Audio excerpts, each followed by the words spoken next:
Local Government Election Manifesto at Thohoyandou Stadium in Limpopo on the 25th of July 2026. The occasion was a demonstration of the continued strength, growth, and political relevance of the EFF. The thousands of fighters and members of the public came to affirm a shared commitment to the struggle for economic freedom and to receive a program for the transformation of local government. Thohoyandou was therefore both a celebration and a declaration of intent, victory or death.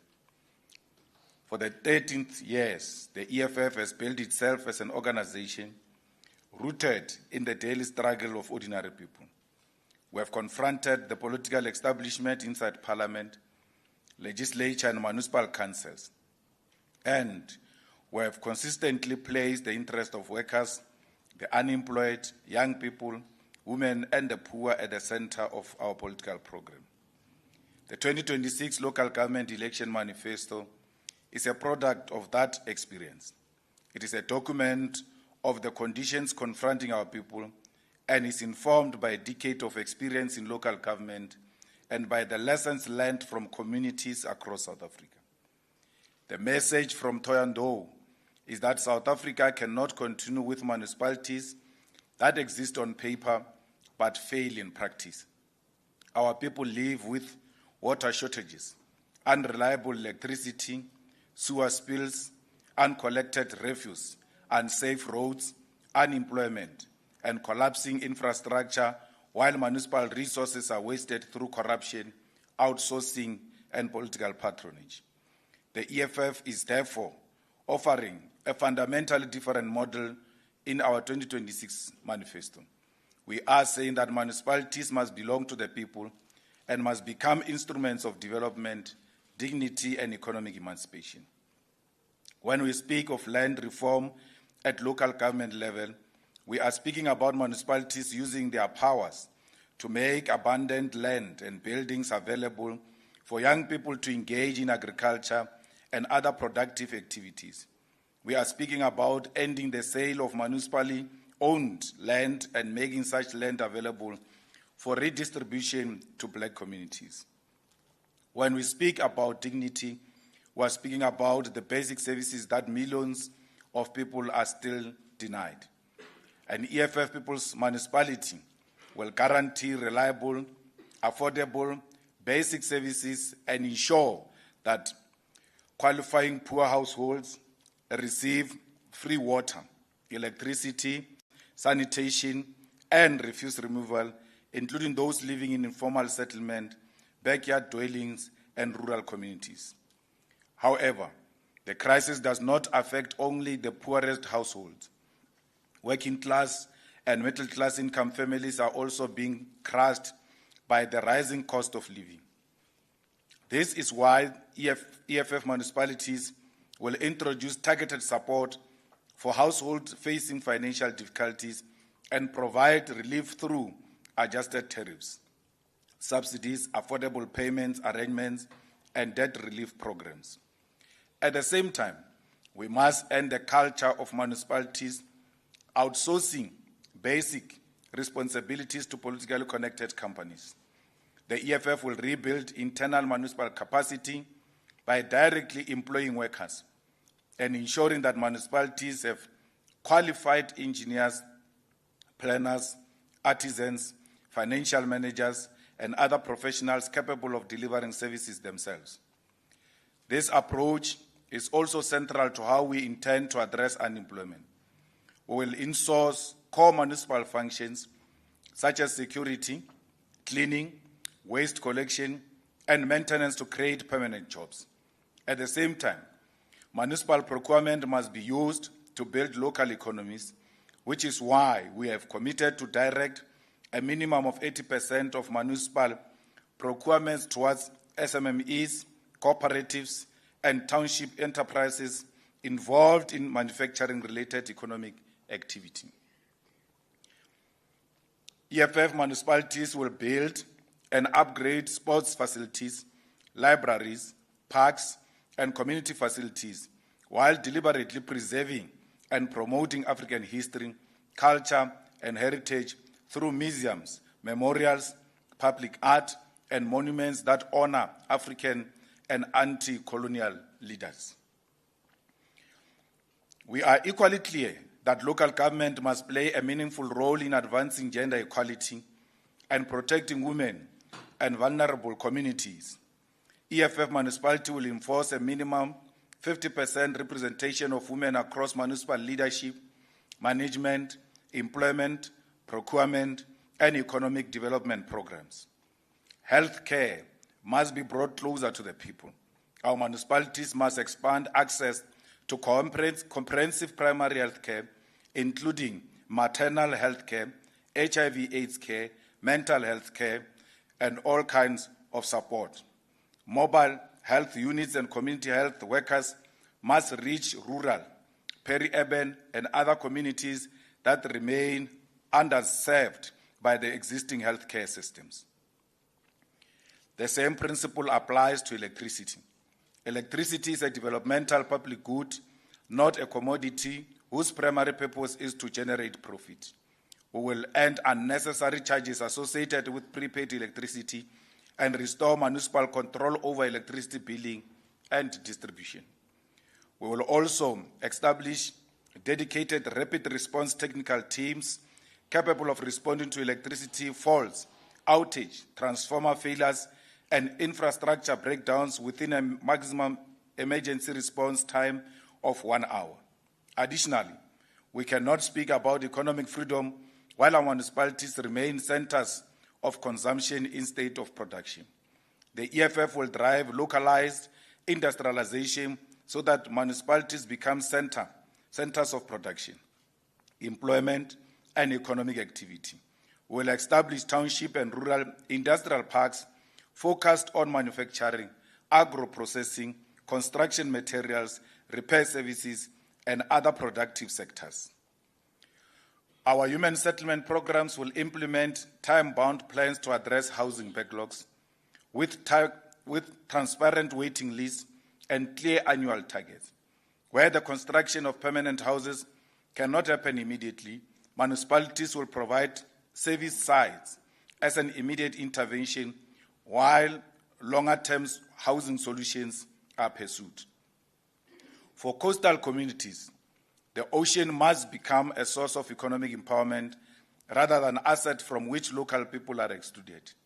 The EFF will develop municipal marine economy frameworks that maximize benefits for local communities and establish community-owned aquaculture projects that create sustainable employment, particularly for young people. Water is a basic human necessity, and there can be no dignity without reliable access to it. Our municipalities will ensure that every household has clean, safe, and reliable running water. We will also establish dedicated municipal plumbing teams and commit to fixing reported water leaks within 1 day, because water cannot continue to be lost through poor maintenance while communities remain without supply. The same agency applies to sanitation. The continued existence of bucket toilets and unsafe pit toilets is an indictment on the democratic state.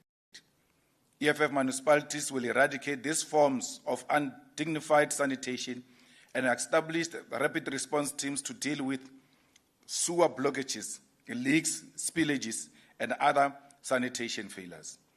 Our communities must also be clean and healthy. The EFF will ensure reliable water and waste collection and take decisive action against illegal dumping.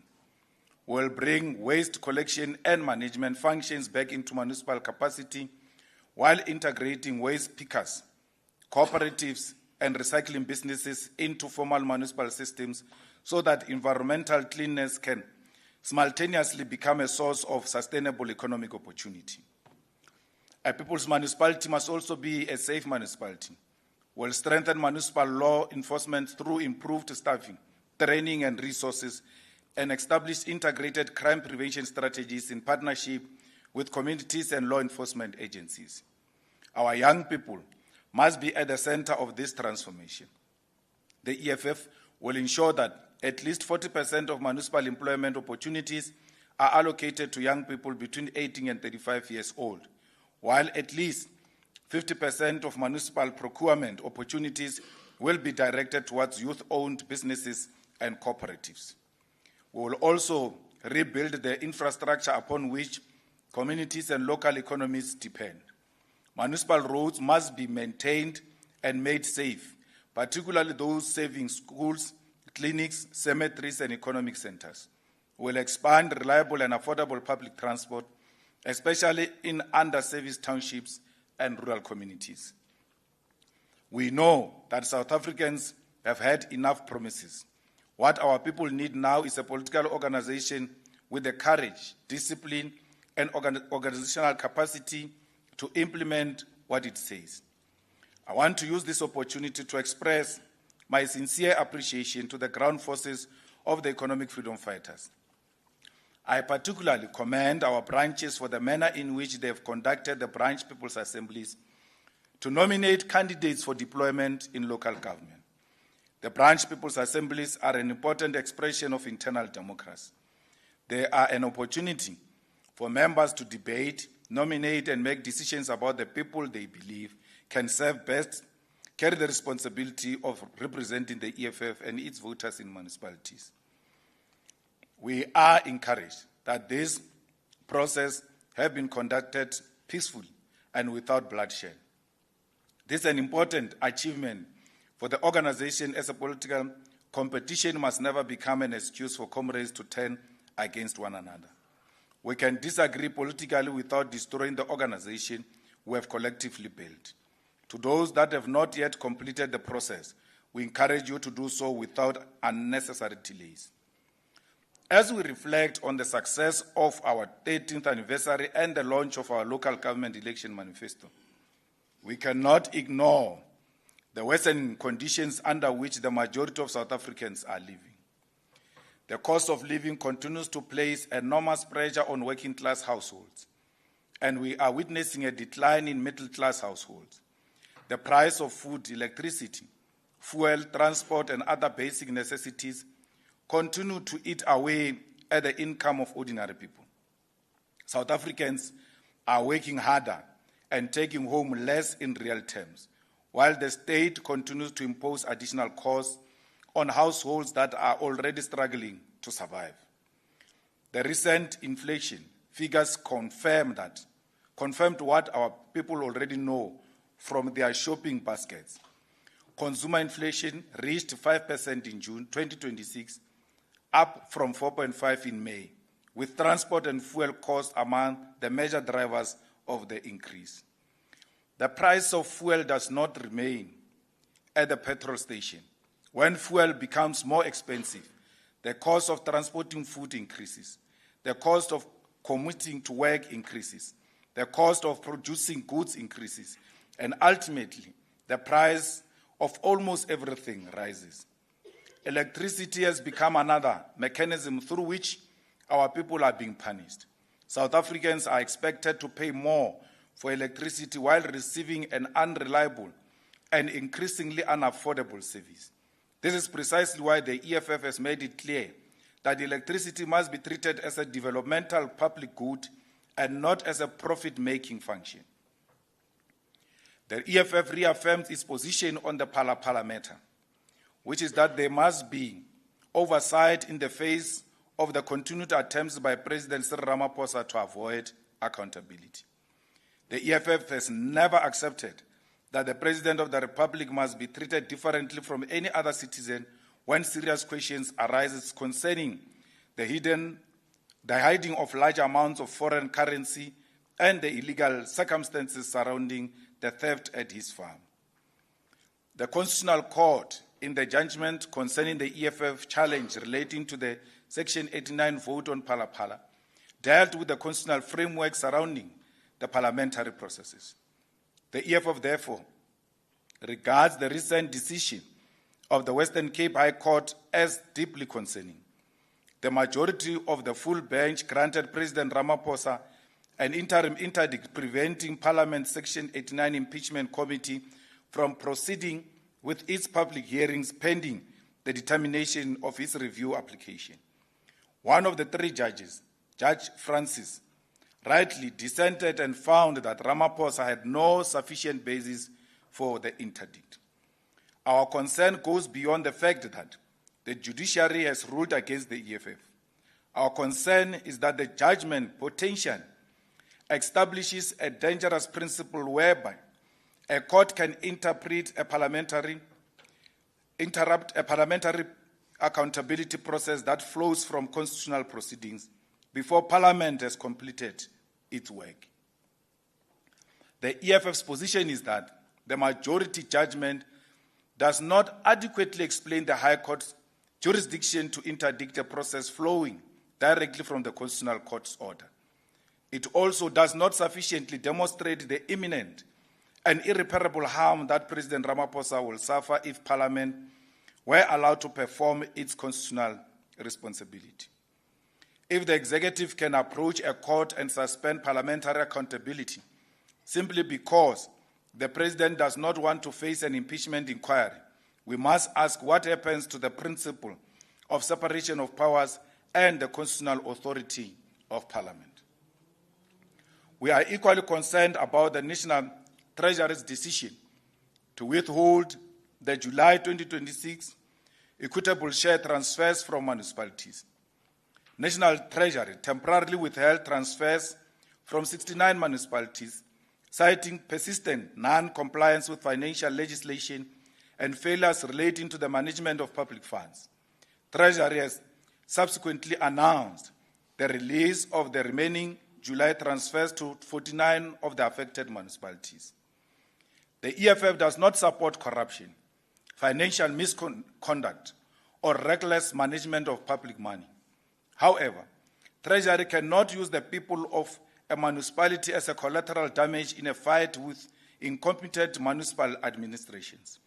When Treasury withholds equitable share funds, the consequences fall on the grandmother who needs water, the child who needs sanitation, the unemployed person who depends on municipal services, and the municipality that already lives under conditions of deprivation. Instead, government must intervene directly, recover stolen money and wasted funds, remove corrupt officials, strengthen municipal administration, and ensure that the money reaches the services for which it is intended.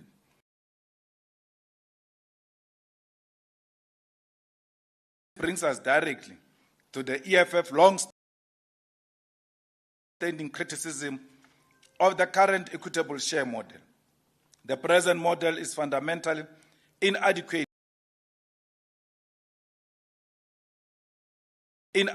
because it does not sufficiently account for the enormous responsibility placed on municipalities, particularly municipalities serving poor, rural, and historically disadvantaged communities. Municipalities are expected to provide water, electricity, sanitation, refuse removal, roads, housing support, public facilities, and other services, while many have an extremely limited revenue base. This creates a structural mismatch between what municipalities are expected to do and the resources available to them. Even National Treasury has acknowledged that the mismatch between municipal revenue authority and expenditure responsibility is a serious concern. The EFF has therefore consistently argued that the local sphere of government must receive enough greater share of national raised revenue. We are not saying we must give municipalities money without accountability. We are simply recognizing that you cannot demand first-class service delivery from municipalities while financing them as though their constitutional responsibility are secondary. The EFF continues to observe the ongoing proceedings at the Judicial Commission of Inquiry into Criminality, Political Interference and Corruption in the Criminal Justice System, commonly referred to as the Madlanga Commission. As an organization, we remain in support of all efforts to uncover the rot in our criminal justice system, as has been demonstrated in the ad hoc committee to investigate allegations made by Lieutenant General Nhlanhla Mkhwanazi, wherein our participation enhanced the work of the legislature to expose and hold accountable those who have corrupted justice. We reiterate the call for all preliminary findings and interim reports by the Madlanga Commission to be made public and accessible, as those reports do not belong to the President of the Republic, but belong to the people of South Africa.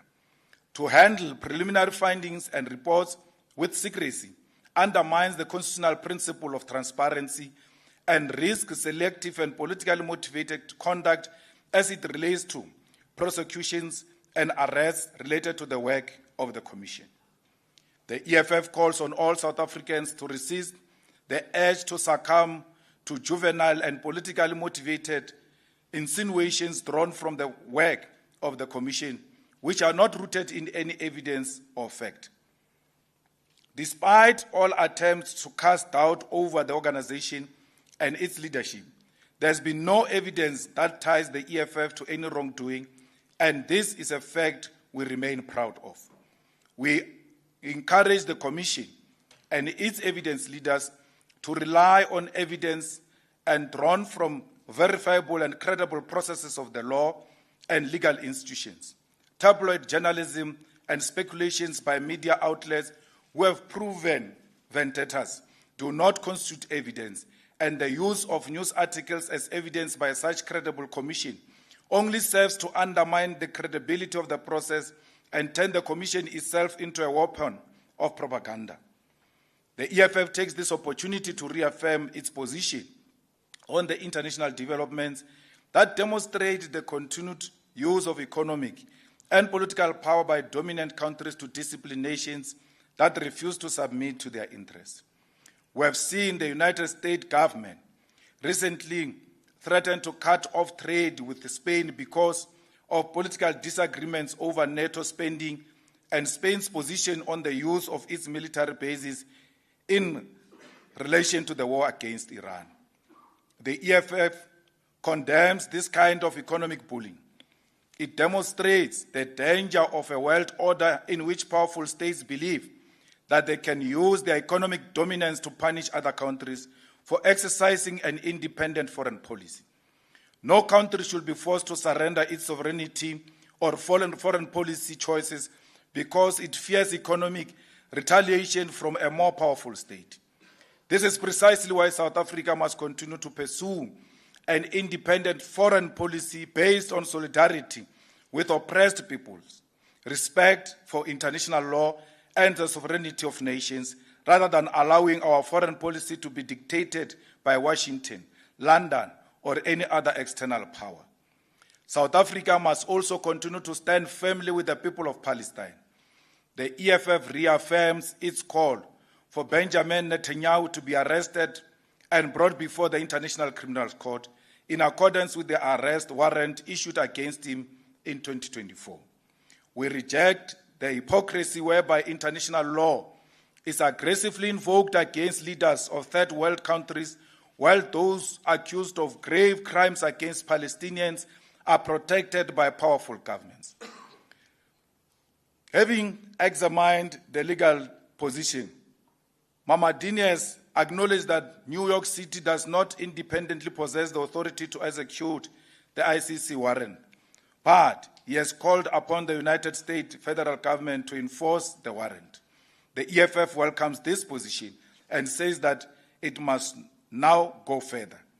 If Netanyahu proceeds with his planned appearance at the United Nations General Assembly in New York in September, the international community must not normalize his presence as though nothing has happened in Gaza.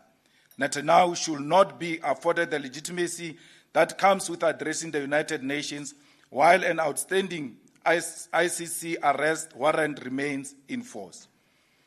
We therefore call on South Africa and all countries committed to international law and the rights of the Palestinian people to boycott Netanyahu's address to the United Nations General Assembly. South Africa must not sit in the hall and provide an audience to a leader who faces ICC arrest warrant.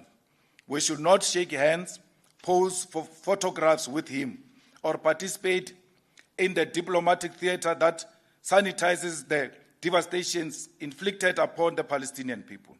The EFF further calls on other governments and delegations to follow this example.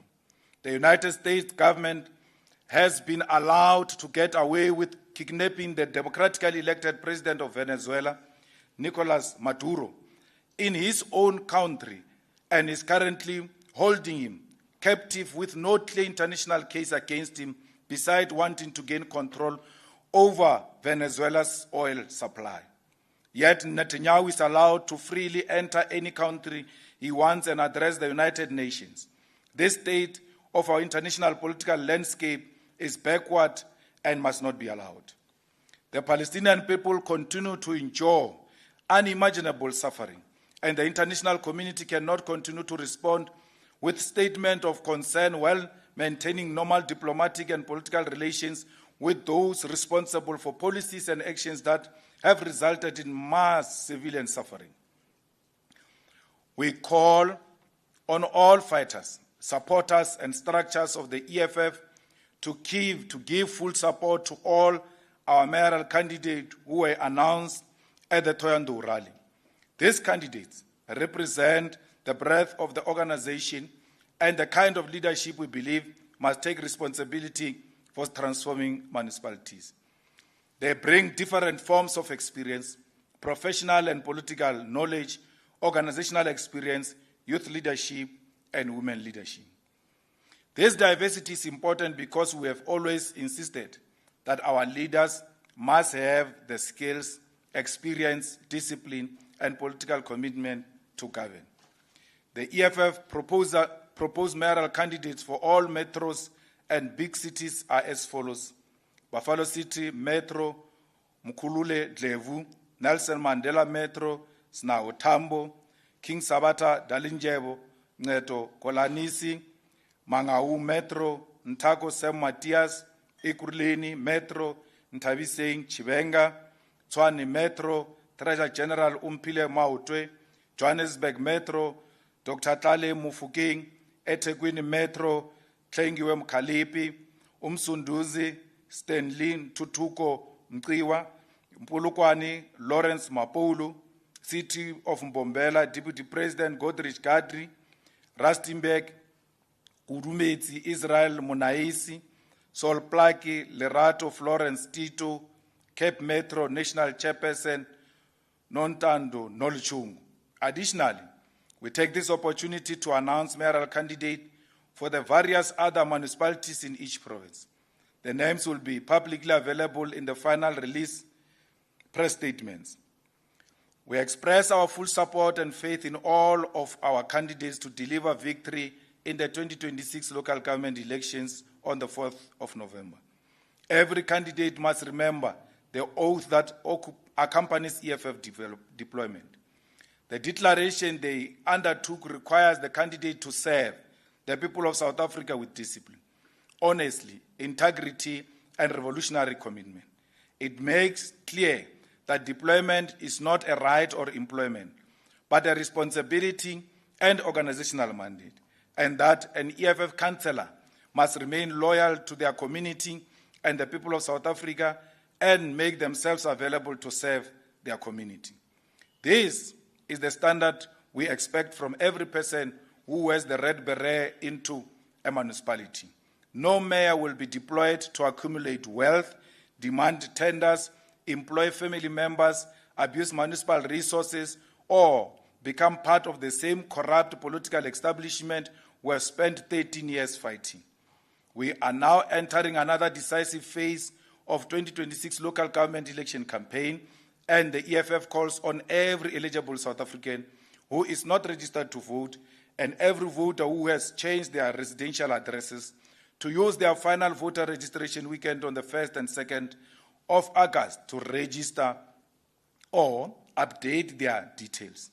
We must therefore not wait until election day to discover that our names are not on the voters' roll or that our registration details are incorrect. I call upon every fighter to take responsibility for at least one person. Go to your family members, your neighbors, your friends, your colleagues, and the people in your communities. Ask them whether they are registered and help those who have not registered to do so. Our people must understand that registration is the first step towards using the vote to change the conditions under which they live. If you are angry about the price of food, electricity and fuel, register. If you are angry about unemployment, register. If you are tired of sewer in your street, unsafe roads, water shortages, and corruption in municipalities, register. If you want functioning people's municipalities, register and register to vote EFF. Victory or death, we are going to win these elections. Now I'm going to attempt to do something here of butchering the names of EFF municipal mayoral candidates all over South Africa. Amahlati, Neliswa Mbulawa, Blue Crane Root, Subusiswe Plaki, Dr. A.B. Kuma, Gobisa Bomela, Dr. Beas Nodie, Yoleka Makwetu, Eludini, Matibele Lepafa, Emalatleni, Mzuvukile Tom, Enoch Mgijima, Zikona Njoli, Kreikai Malikole Mchoba, Intsika yetu Nokthula Mulokoti, Inquba Yethemba Thabo Mtsoso, Kuha Princess Maseti, Kokama Dibuse Mufukeng, Makana Nosikhumbuzo Zwane, Matatiele Babalwa Mathulelwa, Mbashe Asanda Machobeni, Mhlonto Kungeka Mpula, Mnuma Vuyane Pambo Vuyane Mkondidi, Mzambe Mzandile Mgweba, Ngushwa Sesona Maswana, Nguza Hills Busisiwa Ma Bedumana, Ntabankulu Nontsikelelo Situnzi, Nyandeni Lona Chocho, Port St. John's, Lindelani Mkajini, Raymond Mtlaba, Sipho Mavuso. Sakhe Sizwe, Mtandazo Funo, Seku, Nolo Nwabo Ngedane, Sunday River Valley, Noma Lungisa Koba, Omzimbu, Nati No Chati, Walter Sisulu, Setlabocha, Murhai, Winnie Madikizela Mandela, Stembile Madikizela.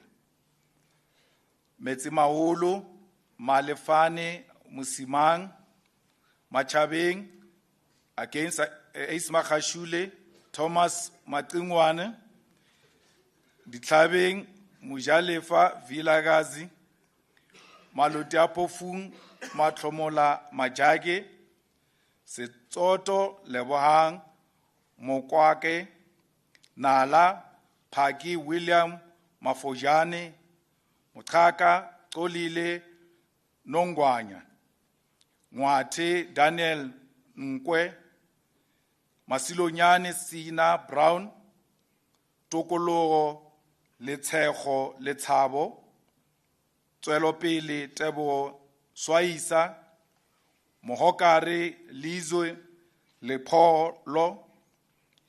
New municipality doesn't have a name.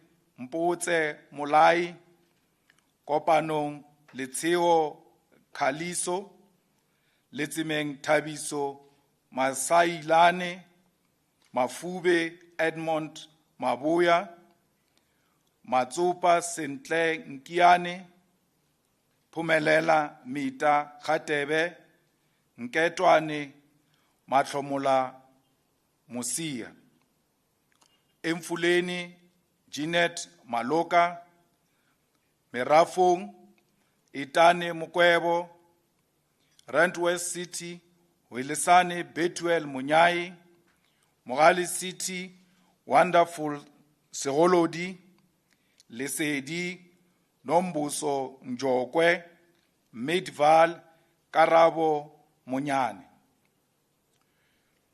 Umdoni Zibonele Duma, Umziwabantu, Sunny Boy Mzwandile, Umkabatini Senzo Mkize, Richmond, Bongumu Sakunene, Inkosi Ilanga Libalele Pamela Mazibuko, Alfred Duma, Lwazi Nkosi, Ukatlamba, Snentlantla Langa, Endumeni Lwando Msisali, Engutu Mbali Zondo, Emvoti Teresa Mlambo, Abaqulusi Tulani Ndlovu, Edumbe Mpilo Zungu, Nongoma Mtobisi Luvono, Upongolo Thandwa Inkosi Msibi, Ulundi Jabusilwe Mlochwa, Big Five Tlabisa, Simokasi Mthembu, Jozini Tonko Gumbi, Mtubatuba Mandla Shangazi, Mtlabo Yalingana Dr. Mlambo, Umtlatuzi Sibusiso Mtiani, Umfolozi Mondli Shabalala, Umlalazi Guguletu Biela, Kwadukuza Tobisile Nkosi, Mandeni Siabonga Mdleche, Mapumulo Sakile Zondo, Ndwendwe Nontlantla Makaya, Greater Kokstad Ngeto Njenga, Dr. Nkosazana Dlamini Zuma, Pelelani Memela, Impendle Asemahle Ndlovu, Ubutlebezwe Busisiwe Zulu, Umzimkhulu Nomfundo Mpiephile, Reinkonyeni Khethiwe Muthwa Buthelezi, Newcastle Mongezi Thwala,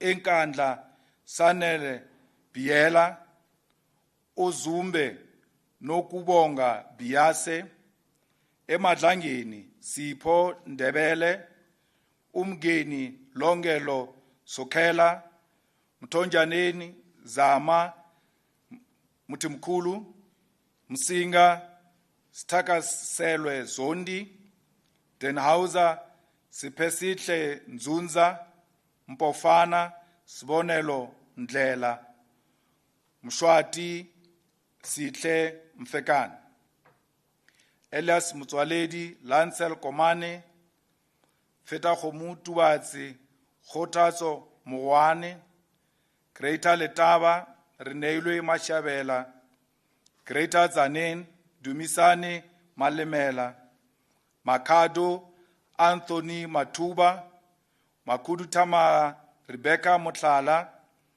Mudimule Lesecha Munyela, Musina Rendani Munyai, Tulamela Lilian Managa, Maruling Bruce Malepe, Molemole Oscar Mutulla, Bloberg Aida Chula, Lepello Nkumpi Koki Mapetu, Palaburwa Poncho Mushumo, Greater Giani, Amanda Mondlane, Ephraim Mogale, Tabam Pasha, Mogala Kwena, Shela Majoko, Tabazimbi, Gabriel Muhutiwa, Lepalale, Tabo, Lepalala, Belabela, Sunday Mudike, Collins Chaban, Dunani Baloi, Nkomazi, Mafia Fane, Bushback Ridge, Surprise Kubai, Tabacheu, Gillion Masheo, Govan Mbegi, Tracy Simela, Dr. Pixley Kaisaka Seme, Stanley Mota, Chief Albert Lituli, Dingani Mbuyani, Dipalising, Jabulile Mngomezulu, Lekwa, Pindile Matlaba, Musikalikwa Simpiwe Ngwenya, Mkonto Mbali Dlamini, Dr. J.S. Moroka, Jackson Malachi, Emma Latlini, Mpho Morokolo, Steve Chwete, Popi Mailula, Tembisi Lehani, Glenn Sitole, Emma Kazini, Isaac Kosana, Victor Kanye, Ellen Mohadibi. Ditsobotla Matsidiso Botswe, Matlosana, Kobakile Papiki Bauwile, Greta Taung, Mutusi Muntwedi, Lokwataimani Justice Dibampe, Madibeng Stanley Komape, Moretile Tebo Elias Tongwane, Moses Kotane Tebo Mukwele, JB Max, Nonki Mary Sitwaro, Makwasi Hills, Tsireletso Malebetsane, Mafike Gosekwang Sehole, Ramotsere Tsolofelo Sebolao, Tswaing Petrus Motsokai Tsagai, Ratlou Monges Abdul Matone, Khetleng Refir Baratang Mokone, Kagisano Molopo Koketso Sesi Sekopetwe, Naledi Warabile Sien Kopile, Mamusa Olebeng Mokorosi, Magareng ke o lebogile Mekhoa, Dikgatlong Kenneth Konotwe, Phokwane Mathapelo Siwisa, Tsantsabane Gail Sibia, Case Eric Bellis, Tembelitle Franz Mans, Ron Stenberg, Athwell Z. Quinana, Emma Tanjin, Sandile Makandula, Karibeg, Wilfred Hone, Umsombovu Mbuyiselo Manzi, Siatuma Rebaone Moleme, Jom Rolong, Huitzeno Kautsane, Khamagara, Huitzeno Sekhupi, Gasekhonyane Shadrach Tlaule, Siatemba Nonton Lenzi Bosman, Khatelopele Gavin Teteme, George Natasha Ntlangwini, The Waterskloof, Tozama Litakong, Bito Bandile Mlidazwe, Neisner Neil Low, Drankenstein Nomzamo Zoya, Belfort West Sonabo Makalmas, Brad Valley Avuile Bonakele, Langenberg Trikizwa Mangaliso, Langsberg Tembile Tlas, Mossel Bay Lutando Jack, Cedarberg Melikaya Ndesi, Bechrefir John van der Skeys, Cape Agalas Winile Musome, Swartland Chapele Valley, Saldanha Bay Lennox Bika, Oversrand Sandiso Nkomo, Stellenbosch Inati Nkwembe, Canaland Dion Godfrey, Hesekwe Azola Zokwana, Osoran Letitia Eris, Matsikama Mandla Jones, Winsberg Lulama Ngwame, Swellendam Tandutolo Sam Kala, Prince Albert Sam Sekali Mponzo. Those are the names of all municipalities that EFF will be fielding the mayoral candidate. I thought it's important that I read all of them because all municipalities in the EFF are equal and important, and no one should feel that it's announced through a press statement and the rest are announced through the president's mouth. Thank you very much.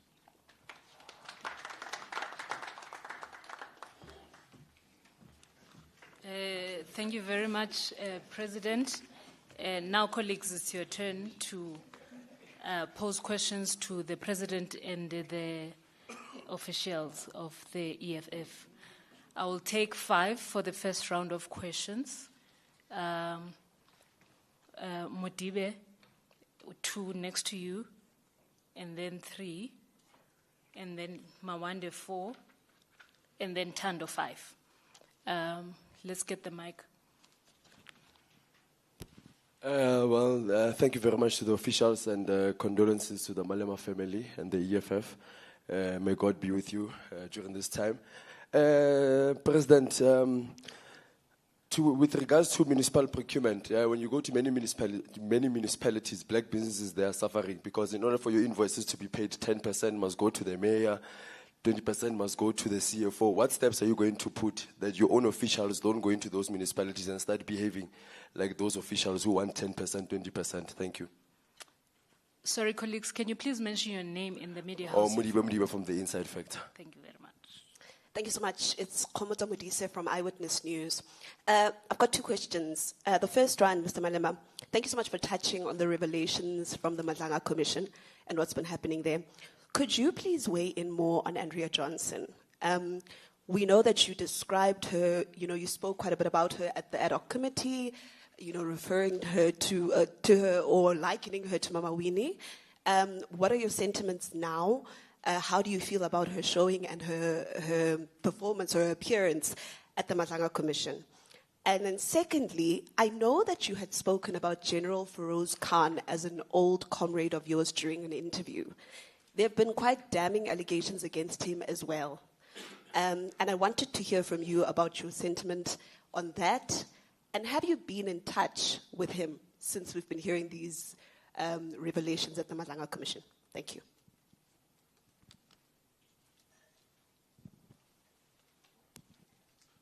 Salailo Makudirio from Salam Media. Just one quick question. The decision to look outside the traditional structures of the EFF for some of the mayoral candidates for the different municipalities, what was the process around that? And were these people handpicked? Did they have to apply to the EFF to do so?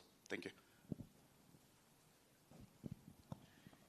Thank you very much. Good afternoon to the leadership and my colleagues, and condolences, Mr. Malema, for the loss of your grandfather.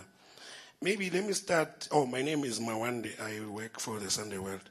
Let me start where my colleague Komuto ended with issues pertaining to Madlanga Commission. But my question is much broader, Mr. Malema. You've said what you've said already about EFF not being directly implicated, the insinuations, the innuendos and stuff like that. But I think we all know that reputation is everything in politics, and that there has been a reputational damage to the EFF owing to the revelations at Madlanga Commission. How is the EFF planning to at least deal with the reputational damage that it has suffered as a result of the things that have been said at the Madlanga Commission, especially in light of the upcoming local government elections?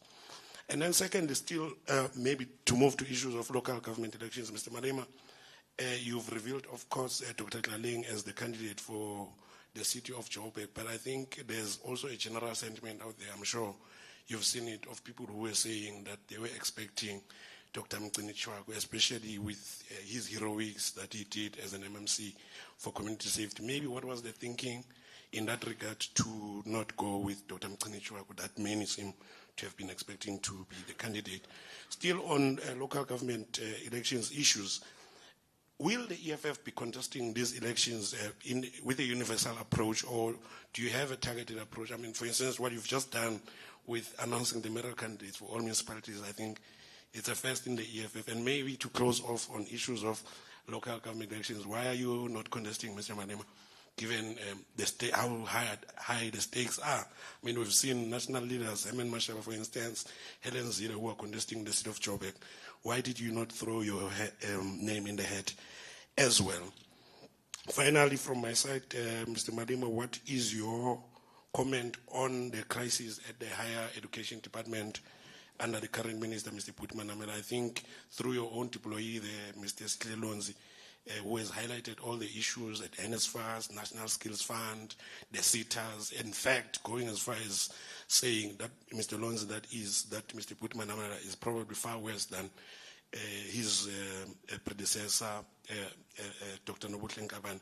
Finally, for real this time, what is your comment, Mr. Malema, on the divisions that we are seeing in the anti-illegal immigration movement under the March and March movement, with the likes of Ngizwe Mchunu, Phakela Mthakathi, Ndabandaba, and Jacinta Ngobese now fighting among themselves? Of course, broadly with the issue of immigration being among main issues that the EFF interacts with political. Thank you very much. Thank you very much. Good afternoon to the leadership. My name is Thando Mayago and I'm from the Business Day. So the EFF has decided to field mayoral candidates in all the metros and also all the major commercial hubs across South Africa. Could you just give us some insights into the internal polling data or external polling data that went into the decision? Where does EFF see its support coming out strongest? And if that contributed to fielding the mayoral candidates, the major names in the party, in the metros and in the commercial hubs. Thank you. Thank you very much. I'll hand it over to you, President, and the officials.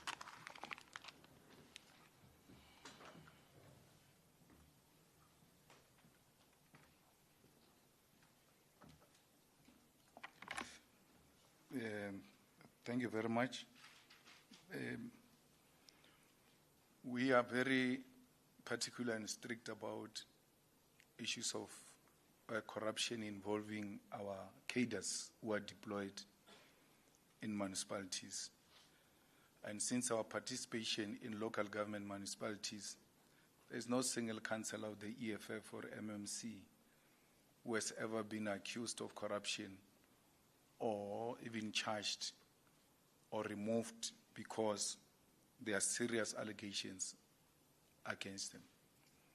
They know very well that they don't engage in procurement except to play an oversight role and develop the necessary local policies and take decisions that will direct how the municipality should be run. And we can reassure you that anyone who's found to be involved in wrongdoing in the EFF will deal decisively with those individuals. It's a living experience, not only in municipalities, generally in the country and in provinces where invoices are not being paid. And for invoices to be paid, there must be exchange of hands. An extremely unethical conduct that the ANC has introduced in our government for the past 33 years. And therefore, we need to go in there and make sure we do away with that particular culture. By punishing, especially the politically involved leadership, we need to deal decisively with those. And that's why when we're in Ekurhuleni, the first thing we did when we were leading the Department of Finance was to call all unpaid invoices and put them under one roof and say to them, you go from one table to the other. And a proper explanation must be given why your invoice is not paid. And if it's not, there is no proper explanation, the invoice must be paid there and there. There you are guaranteed no one is going to ask anyone 10% because it is in the open and they are all next to each other. Where the invoices start until where the invoice ends.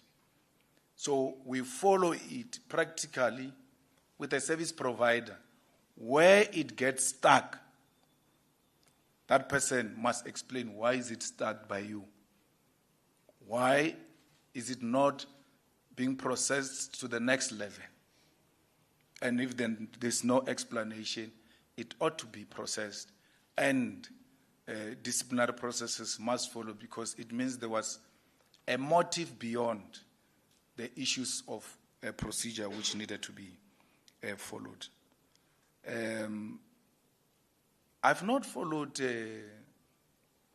Johnson's appearance in Madlanga.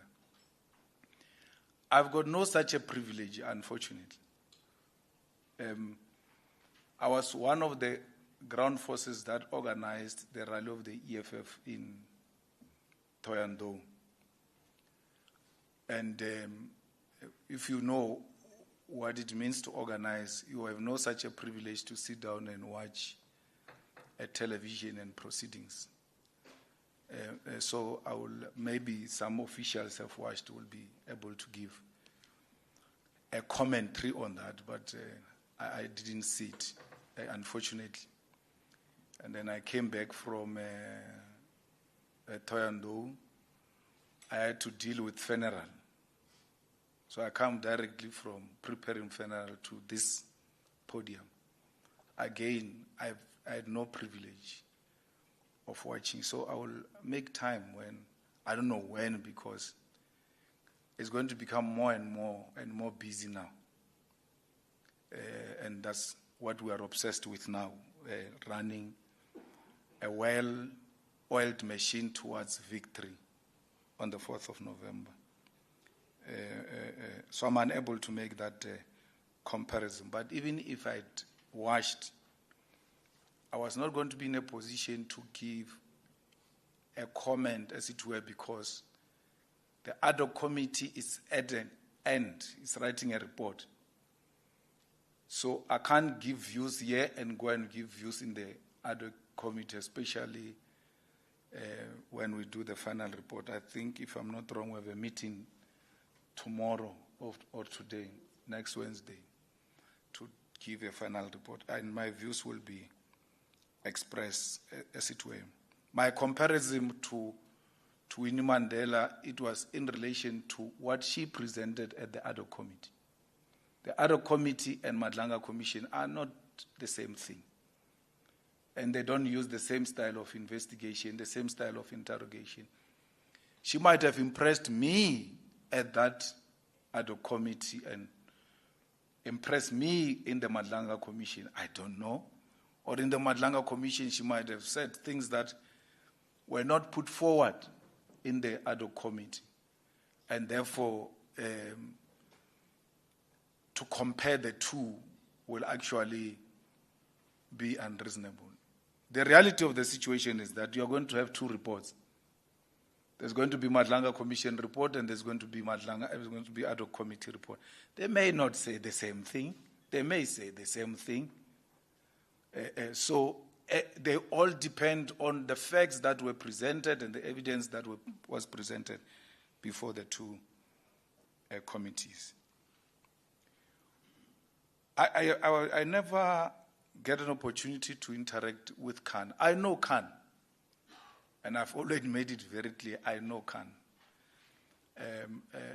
He was shot, and then we were told he's in a hospital, he can't speak and all of that, and I left it at that. If any call which I made was to Mohammed, you see, said that the mention was talking to Khan in the WhatsApps. That's the man I called. I said, what's happening? Did they really shoot this guy, or what is the story? Because others say he was shot, others say he was not shot. No, he said, hey, brother, he was shot, that guy. He's in a hospital. How did they shoot him on the leg? He says, no, they didn't shoot him on the leg. They shot him on the chest or something. But I had your information when I was speaking to Mohammed. And Mohammed had a clear, elaborate information of what happened and so on and so forth. And I left it there. Because I couldn't go and see him. I can't call him. I can't do anything until Madlanga has done his work.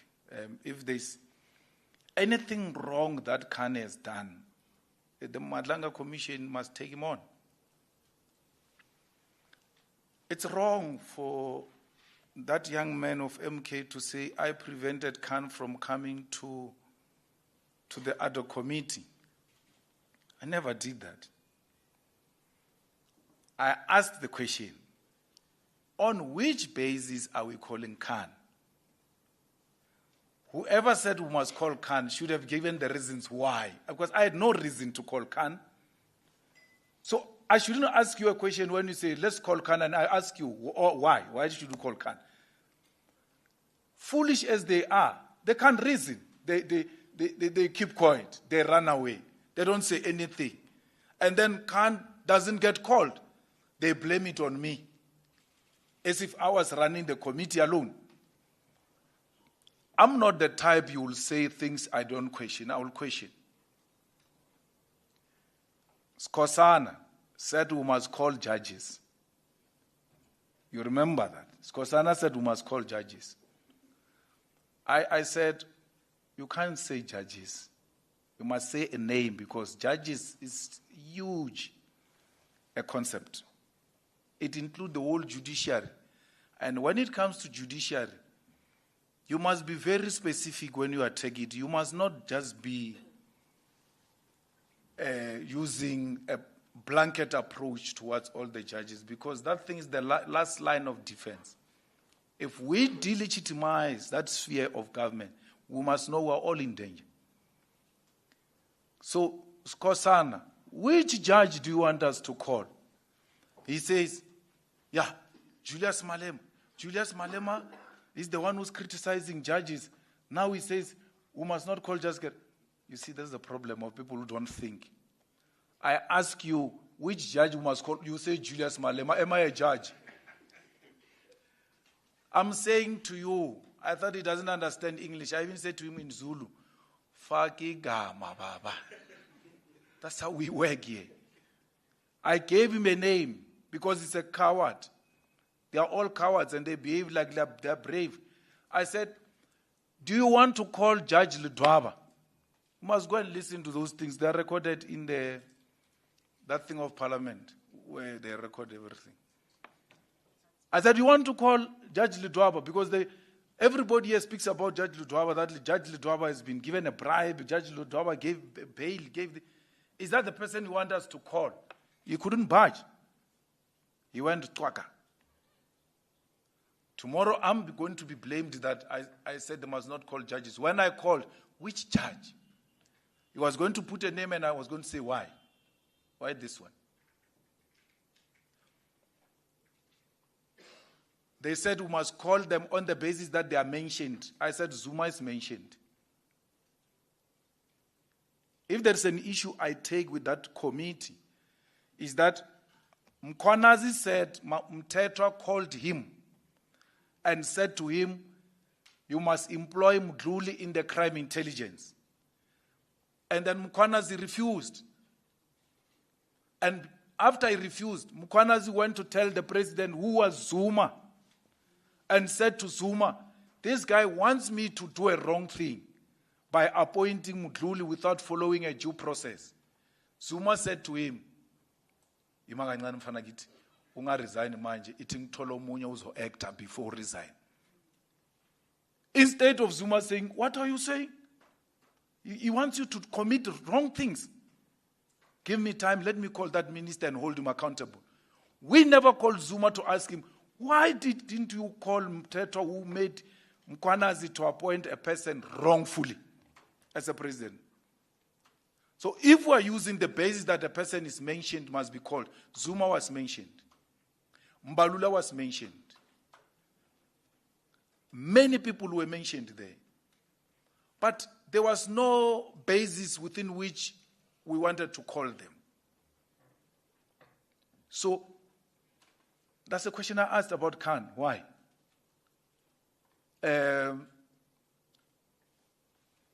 So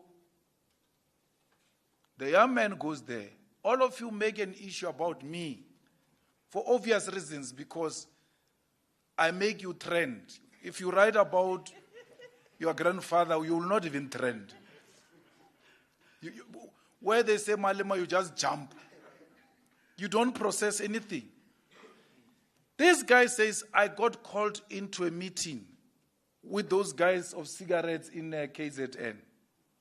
I forgot their names. he was called by Zuma's PA into that meeting in Durban. He was sitting in the meeting and they said to him, "Why do you trouble our guy?" As he's still trying to justify himself, they take out a phone and call Khan and put Khan on the speaker and make him to talk to that guy. Those guys don't trend. Zuma doesn't trend. Zuma doesn't trend. I want to say their names, man. They will think I'm scared of them. What are their names? Those cigarette guys who used to work with Duduzani in KZN. No, there's a guy, man. He's known in KZN for cigarettes, and he's an Indian guy for cigarettes and security. Kaji. They are the Kajis. Kaji, they call him. He tells Madanga, Kaji calls Khan and put him on the thing, on video call, and then Khan starts saying the things he said to this guy. Kaji doesn't trend. I'm asking you the name here deliberately. You don't even know it. A name of a person who called a member of an ad hoc committee to speak to Khan. That is not a problem to you. Zuma, who organized that young man knew that if he's called by that lady of Zuma to a meeting and he doesn't go to that meeting, the job is finished. Zuma doesn't trend for organizing a meeting where they try to squash Khan's case with Kaji in the corners. It's not an issue, that. But it's like, I organized a meeting for that guy. That guy mentions that thing, all of it, in the Madlanga Commission, and then says, outside all of that criminality, says Malema is the one who stopped the ad hoc committee to call Khan. That is a big issue. We all refuse to think, how can Malema stop the whole committee? And he reminded me, but I lived that life from when I was young.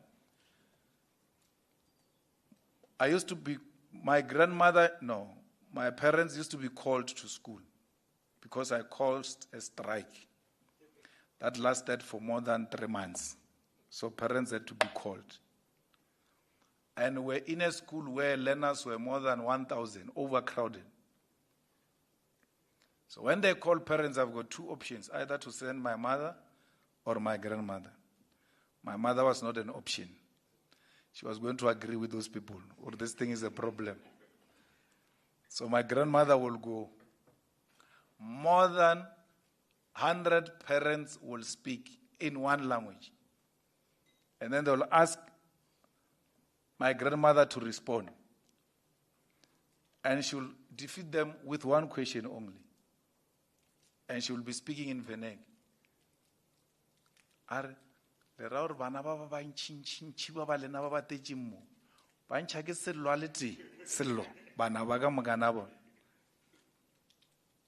then that guy says the same thing.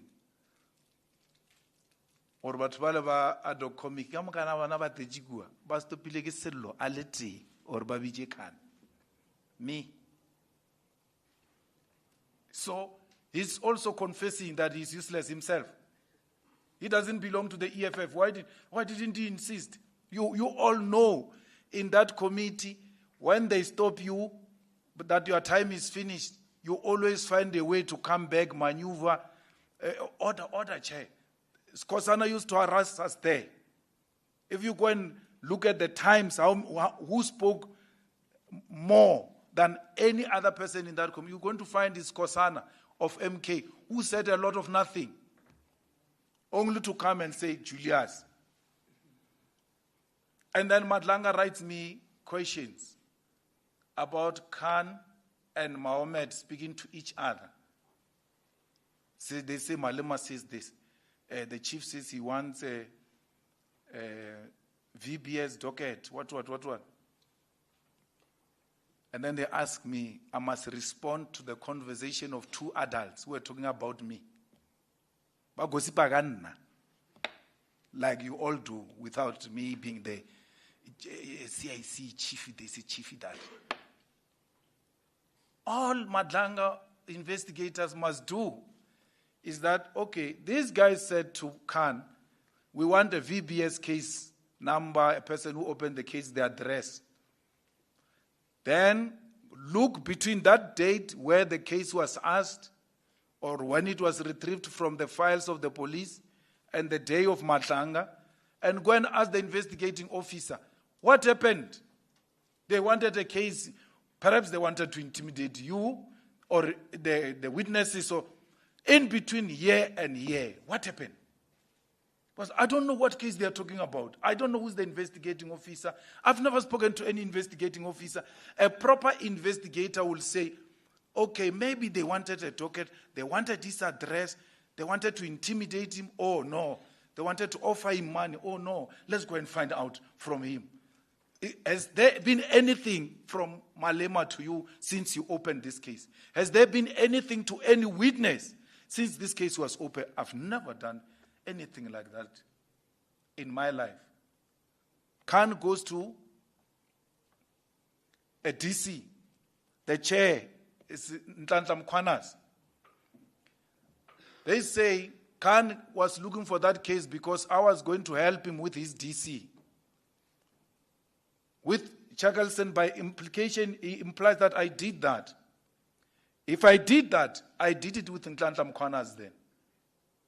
Because Khan was cleared by Nhlanhla Mkhwanazi, who came to the committee and said, actually Khan deserves an award from SAPS. That's Nhlanhla Mkhwanazi saying that about Khan. That's Julius Malema saying that about Johnson. No one says, look at this, look at this. Why did Mkhwanazi say Khan deserves an award? The same way you say, why did Julius say Johnson is Winnie Mandela? Why are you not saying, why did Nhlanhla Mkhwanazi say Khan deserve an award from SAPS for saving the day on that day? And you want me to listen to what you are saying when I know that you are full of hypocrisy, inconsistent, and full of vendetta. And you think what you are saying can get to me? No inconsistent person will ever get to me. No one. I'm giving you a typical example. In the same committee, I say, Johnson, you are like Winnie Mandela. Then more information gets revealed in Matlanga. Look at this, Julius. Look at this, Julius. In the same committee, Nhlanhla Mkhwanazi says, General Khan deserves a SAPS award for saving SAPS on that day. More information gets revealed in Matlanga. No one says, look at this Mkhwanazi. Look at this Mkhwanazi. And I must respect your views. You think I don't know that you are wishing bad things for me? Like whoever says, is the EFF image damaged by those allegations that got revealed? Which allegations? Which allegations got revealed where against the EFF? And you say perception is everything in politics. Fine, I agree with you. But which perception did you use? Which measure did you use to measure that there is a negative perception against the EFF on the basis of what was revealed in Matlanga? Because if I will tell you there is no negative perception, and you ask me, what am I using? Thoyando. I'm using Thoyando. It happened after Matlanga. I'm using June 16. Union Building. It happened after Matlanga. What are you using? Whatever. Without using any signs. What are negative perception? What are you using? That is, it's skewed because I can, if you give us 2 minutes to break here, we can bring you who are the political analysts, which political party they belong to. They all belong to political parties. Who are the journalists who make those comments? Because public discourse, you are referring to that thing. And you are very few. You're very, very few. That's why when we hire a hall for you, we hire this size. Because we know you're very few. We don't hire a Dobsonville Hall or Orlando Stadium, because we know your few. So your opinions are like this. That's you. So that cannot be intimidated. There is nothing outside tradition about choosing mayoral candidates. Again, you are dishonest. Which tradition? Because EFF has got no tradition of appointing mayoral candidates. So, which tradition have we gone out of it? Tell me. What? A thought process. By process. Public view. Public view. Which tradition? For the first time, we are nominating candidates. So we are establishing our new tradition. You said outside. Why did you go outside the tradition? No, you He said, why do you go outside the tradition, including the tradition structures? You added each other there. I wanted to deal with tradition, that this is a newly established tradition in the EFF. 1. 2, there is no one here who comes outside the structures of the EFF. Dr. Tlaleng has been with the EFF. Always. If you refuse to read, you don't need the picture. Just go and look at pictures, because reading might be difficult. If you want to ask us about Dr. Tlaleng, she has always been with the EFF and always participated in drafting committees of the EFF, including when we go to conferences, when we go to manifestos, Dr. Tlaleng is in those committees. When we go to commissions to discuss in detail issues, she's particularly very interested in the commission on health. She's there. Not wearing a mask. She's not PKTT. You can see her, but you decide not to see her. So, not knowing people and what they do, you can't say they come from outside structures. And when it comes to names, all of you here, I can say to you, I think Mwagumalaji will make the best editor of Sunday World. It's a name. You are going to say, no, you are wrong. I think Matata Tsedu will make the best editor. The other one will say, that guy was implicated in lotto money now. He comes from my township. Actually, he's the first serious journalist to interview me. Makud is far. When I was young, we must ask Makud. When I'm 60, I'll ask him to write a book, because he was working for, Sowetan or something. We will never arrive at one name if they are names, but a decision has to be taken. So, the structures of the EFF, particularly the leadership, guided by a principle of democratic centralism, arrived at this decision after listening to all different views. You must ask your sources, these sources of yours, that tell you about internal EFF matters. SG, that last CCT, when was it? Where we voted? Beginning of the year. Yeah, beginning of the year. We had elections of who must be a mayor in what city. Go and ask them. They will tell you. That's how democratic we are.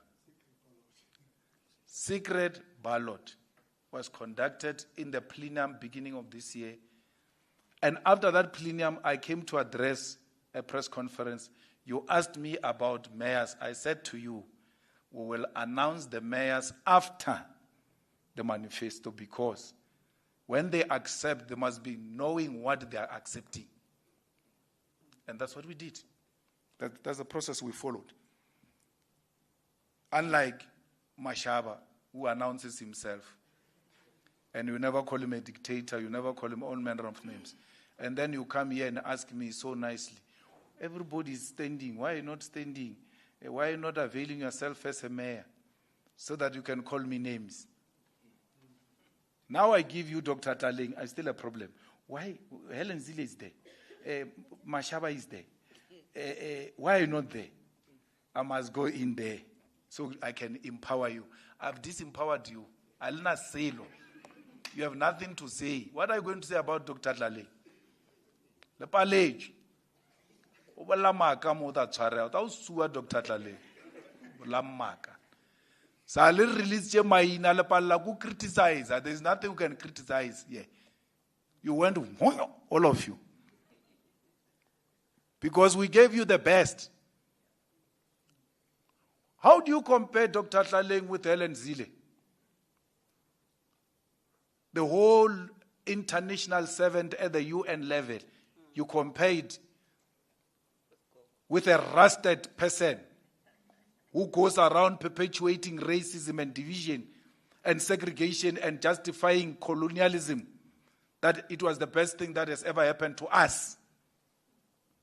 And then you compare such a person with Dr. Taling. Less said about Mashaba the better, who thinks very less of poor people, and that a person who has never seen 100 rand can never be a leader. He's including us in that category. Because we came to become leaders before we saw 100 rand. If it was Mashaba's criteria, we're not going to be leaders. Because we didn't have anything in our families. But we became leaders. Mashaba, compared to Dr. Taling. Mashaba can't speak and think at the same time. That song that we used to sing during struggle, Mashaba was not going to participate in it. We can learn and shoot at the same time. That's why he didn't participate in the struggle. Mashaba couldn't do both. He had to choose one. And he chose to do hair instead of shooting. So, there's nothing. Let's wait for the ANC. It's going to bring a recycled the problems that we have here. Now, in South Africa, particularly in Joburg, are ANC created. And who in the ANC, the old people who call themselves veterans of the ANC, are responsible for this mess. They're the ones who are responsible for this mess. How do you say you want to correct Gauteng? You go and call that former mayor of Joburg, Bra Ampi. Amos Mason. He's responsible for this mess. The Soweto electricity crisis got formed under Masondo's mayorship when people were rising against the ANC's doing in Johannesburg.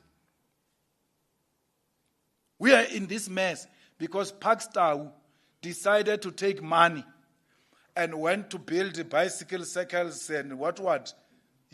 In Alexander. Was it bicycle lanes?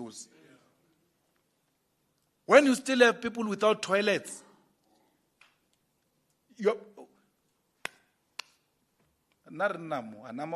bicycle lane. Even white people don't use bicycles. If he was trying to impress white people, even white people don't use those things. So you call Parkstar to come and correct what? His own mess? That's why we had to bring someone outside the tradition of just doing politics without being driven by passion of saving people.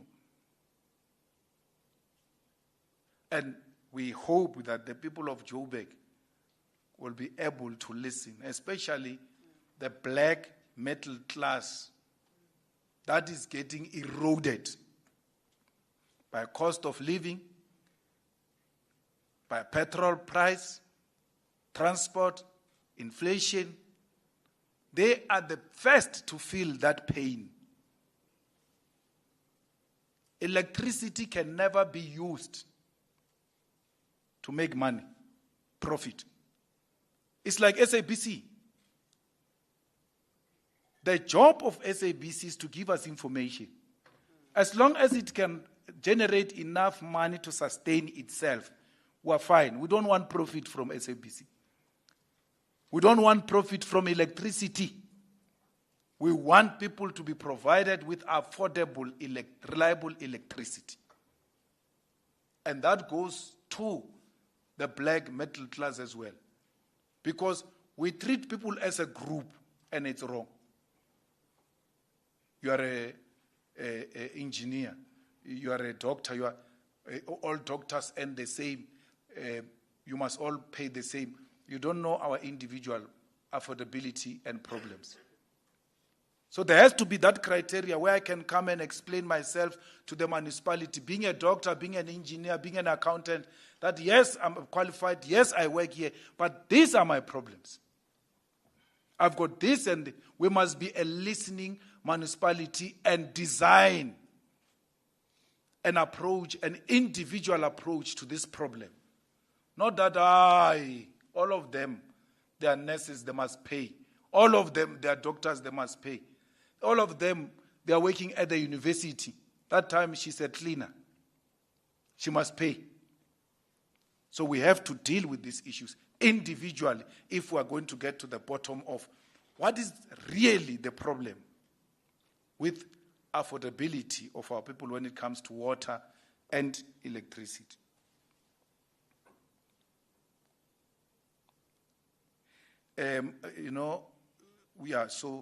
We have mayors everywhere. Everywhere. Where we don't have mayors, I think it's 2-3 towns in Northern Cape that are predominantly colored, and in the outskirts, I think the comrades are finding it difficult to break that ground as it were. So I think maybe we must send Lien there to go and work out those places. Again, I met someone at the airport saying to me, yeah, why you are taking me, why you are sending your boys to take me in higher education? I don't know what's happening there. I've not been paying attention. But I trust the leadership that we have deployed in higher education to deal with these matters. That leadership has done very well till this far. It has done very well in exposing the previous minister who got fired because of its effort. It has done very well in exposing the corruption in the SITAs.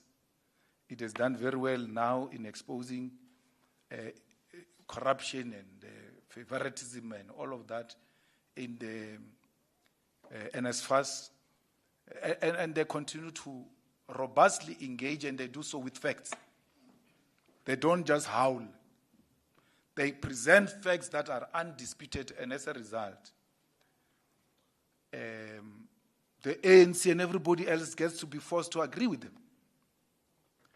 This parliament we serve, you have not paid attention, and the ANC is not paying attention. It's a very interesting parliament. You don't go there and think you're going to win. I don't think it has synced in their blood, in their system, that they no longer control that parliament. Was it yesterday in the impeachment? Correct. They said we must not appeal the High Court of the Western Cape. And they were in agreement, man, proper. They thought, this one, well, as usual, we're going to get it. And we said, let's vote. And we killed them with 2 votes. So the system is still shocked. Or, man, there's something. So they've not come to accept that they are no longer in charge. And at the center of that misleading attitude is Fikile Mbalul, who still speaks like he's in control. He's not. The research shows that the ANC is going to get 25% of voters in Soweto. In Soweto. So if it gets 25% in Soweto, what's going to happen in suburban areas? Finished. Done. Again, we are from Thoyando Stadium. That takes 25,000. You count it per seat, plus 5,000 on the pitch, and then the outside overflow, right? The ANC is going to launch a manifesto in Diepsloot. Is it Diepsloot? There's no stadium in Diepsloot. There's no stadium. Why? The ANC has abandoned the idea of going to a stadium. That's why their anniversary was at that Khayelitsha thing.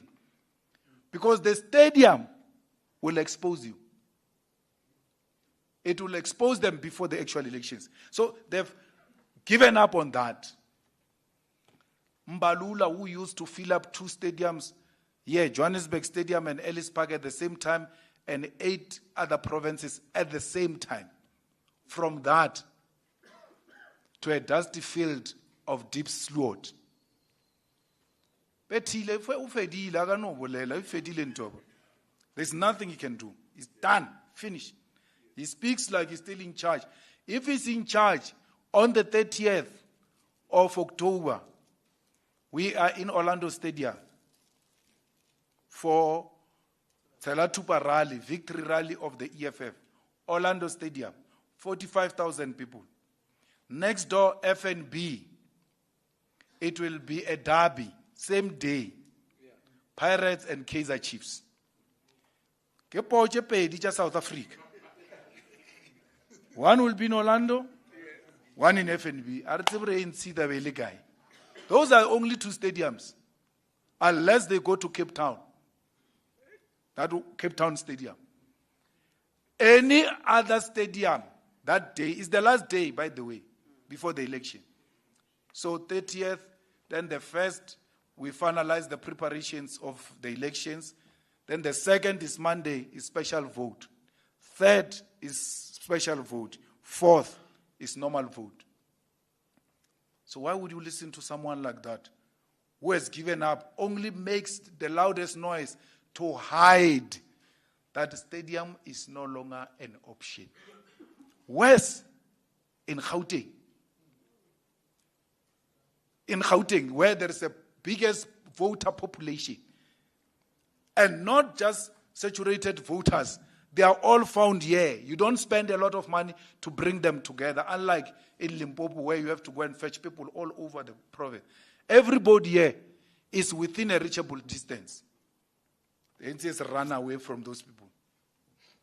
Again, you people of sources, you must ask these ANC people, especially in Gauteng, or why are you not going to the stadium and going to that? They are going to tell you rhetoric. We must be where the people are, amongst the people. It means Mandela was not amongst the people because Mandela was holding rallies in the stadium. It means Big was not amongst the people because he was holding rallies in the stadium. It means Zuma was not amongst the people because he was holding rallies in the stadium. That is a political spin. That's a defeat. It's a scientific way to see that this party is finished. There's nothing left of it. The last point is, I know I spoke for too long and I must go, No, I will take the last one. I'm not running away. I've got a situation, and thanks for the condolences. March has never been an issue to the EFF. We've never entertained it. It's never been an issue. We knew it's a vigilante group. We knew it's a tribalistic group. And tribalism and any ideology that thrives on division is unsustainable. You are bound to fight. So I grew up in Limpopo. I didn't grow up in Limpopo. I stay in Limpopo. I'm here because I'm working. If I'm not here, these guys won't pay me. So I need to survive. If I'm not here, I'm in Cape Town. But I stay in Limpopo. When we grew up, there used to be a group called Mapo Wamatamaga. Yes. Nasangara babona diamonds. Mara people just used to take a placard and put at the property and say this property is protected by Amapa Wamatama, a vigilante group. I don't know where they are, those people.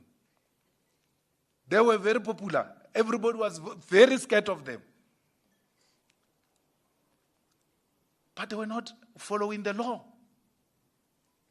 I look at you, you look at me in a different way, I don't like you, I say, no, this guy stole a TV. Then they start beating you up without any due process. We can't allow that. We can't allow a situation where you look at a person and say, this person is too dark. And you say, yes. What language do you speak? No, I speak Tsonga. An ENCA journalist. A person says, I'm from Malamulel. He said, I'm from Malamulel, I speak Tsonga. He says, do you have a passport? Are you legal here? ENCA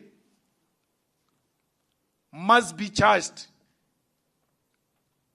for tribalism. That journalist till today has never apologized. How do you become a journalist if you don't know South Africa and you want to question us, South Africans? Don't know South Africa, Malamulela here. Mahonis. Just here. We're next to it here in Toyando. It's divided by Nandoni Dam. We're on the other side of Nandoni Dam. Malamulela is on the other side. Tell that guy to call me. Cameraman, tell him to call me. I'll give him a direction to Malamulela. ENCA. Tell him. I'll give him direction to everywhere in this country.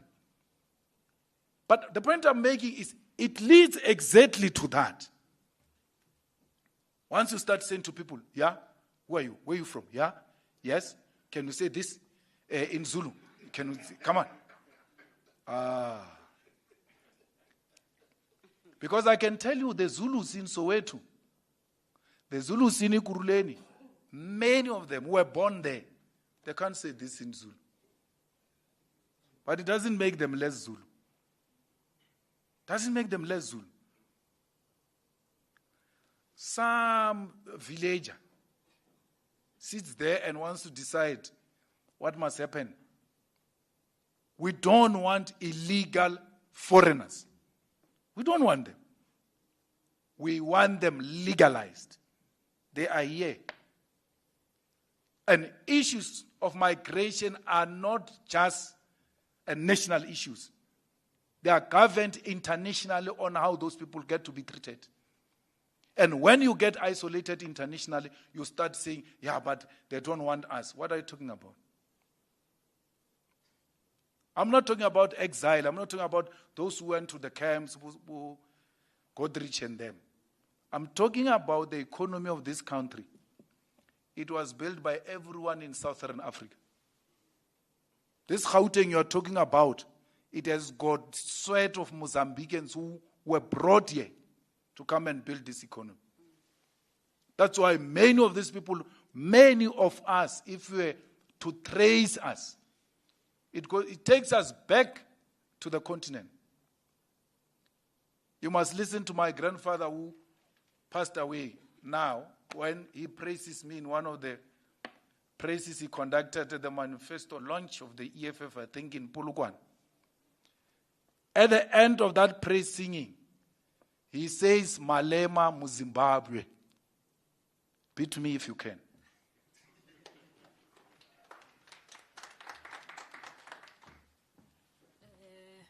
Thank you very much, President. Colleagues, we're taking the last round of hands. We will start with Kasi here, and then 2, 3 Central News, 4, 5. We take 5. Let's start. Good afternoon, Shannon Merricks from KCBC Africa. I wanted to give my seniors the opportunity to ask first before I come with small Anyana questions. So normally I'm first, but when I'm sitting with the seniors, I must respect protocol. EFF had a slogan, ready to govern in the previous elections. I don't remember which one. And now you have MMCs. Specifically, I want to speak of Joburg. You have the MMC of health, you have the MMC of public safety. EFF then came with a program that we should not pay to use toilets and so on in Park Station and so on. Very successful program, and as the media, it was not covered. However, the criminals now have stopped fixing the toilets at Park Station, at government buildings and so on. And they say to people, you must pay the R2, then we fix the toilet. So EFF is in government. What are you going to do to go and deal with those criminals at Park Station specifically? Your MMC, they can go there now as we speak to see what's happening, because those are real issues of the people, and you are in government already. The other thing, you have the MEC of finance. And Gauteng, and my friends here, the seniors, they'll agree with me. Gauteng is Gautrain is a criminal enterprise. I want to give an example. If I leave Park Station in Gautrain to Pretoria, it costs me R100. If I leave Gautrain from Park Station to Rhodesfield, it costs me R60. But if I leave Park Station to OR Tambo, which is less than 10 minutes walk from Rhodesfield to OR Tambo, it costs me R228. When this Gautrain was my money, your money as residents of Gauteng. So your MEC is there, he's in charge of finance, Gautrain falls under him. Can you deal with that? Because those are issues of poor people. Last but not least, I had 5 questions, but let me stick to the last one. I'm not contesting elections. I'm not contesting as a ward councillor, PR councillor, mayoral candidate, and so on. But you have Mashile, you have Meg G, you have Ntiki, you have Lunga, all with 4 followers on Facebook and so on, and they feel that they can contest elections. What is your, as Julius Malema, what is your advice to these people that think because you got followers on Facebook, you got likes on social media, you can start a political party, you can contest elections? What advice can you give to them? Last but not least, Mashile, he said since Floyd Shibambo left EFF, and I want to be diplomatic, but I can't. Yes, he said since Floyd left EFF, the brain left, the mind is not operating. And then you had another guy, Musa Kuala or what. He said, since Floyd left, your wife wanted to divorce you. So those things, it looks like Floyd controls your body part. How do you respond? Which parts are working and not working since Floyd left, including your private parts? Last but not least, on your grandfather, and I wanted to be last today because I want you to respond to this. On your grandfather, on social media, when he appeared with you in court after your grandmother passed away, there was terrible things said about him. And it's not mainstream media. It's these influencers and so on. They said he's a traditional healer. They say he's from Nigeria. He's from where. They said terrible things about him. Some of us, we remain quiet, but where we're sitting today, we realize it was your grandfather. He had to step in when your grandmother passed away. Can you tell us a little bit about this character? Not too much, because I know you have to deal with the funeral, but just as the media, where we can understand, because this man was never in the public. He never wanted to come and say, no, I'm the grandfather. This one, when you were rich, remember before SARS took your assets and all that, which normally people do. When the grandchild is successful, they want to claim glory. But he was with you at the funeral, at your court cases and so on. Thank you. Thanks.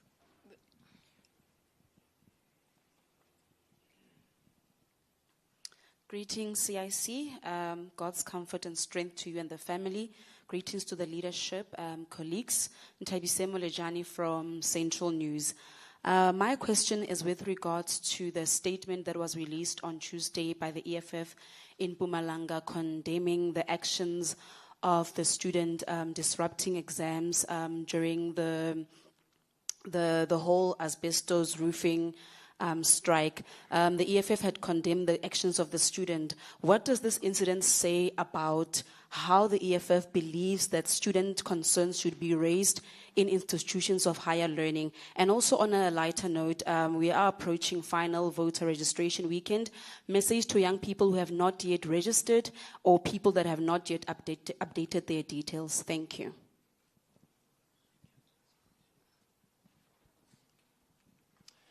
Okay, thank you very much for the opportunity. My name is Thokozani Buthelezi from Alex FM. Yes.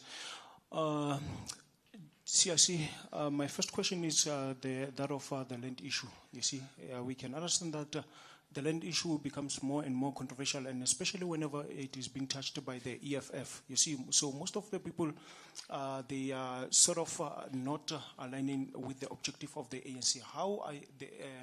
The EFF, how does the EFF actually planning to persuade more to the public in general about the land issue? And then again, the fact of the industrialization, I've heard that when you were presenting the speech, you have touched the subject of the industrialization. And then of which I'm aware that it needs the inclusivity, whereby we are aware that in South Africa, most portion is still being enjoyed by the white community. So, and then EFF, in relation to white community, it seems as if it's also more kind of controversial according to the public perspective. So are there any plans that will engage with them, especially as the stakeholders? Then the third question, I'm sure we are all aware that EFF enjoys more kind of attendance within their rallies, but the polls describe something different. So does that not bothering the EFF, you see? And then lastly, it's the appointment of your mayoral candidates. So it's a good credentials that have been conducted. We need to complement that. So does that also mean that the EFF set the trends in order to maybe send a message to young people, the upcoming generation, those who are making, those are also the part of voting? Thank you very much. All right. Demuso Mokwena from Now in SA.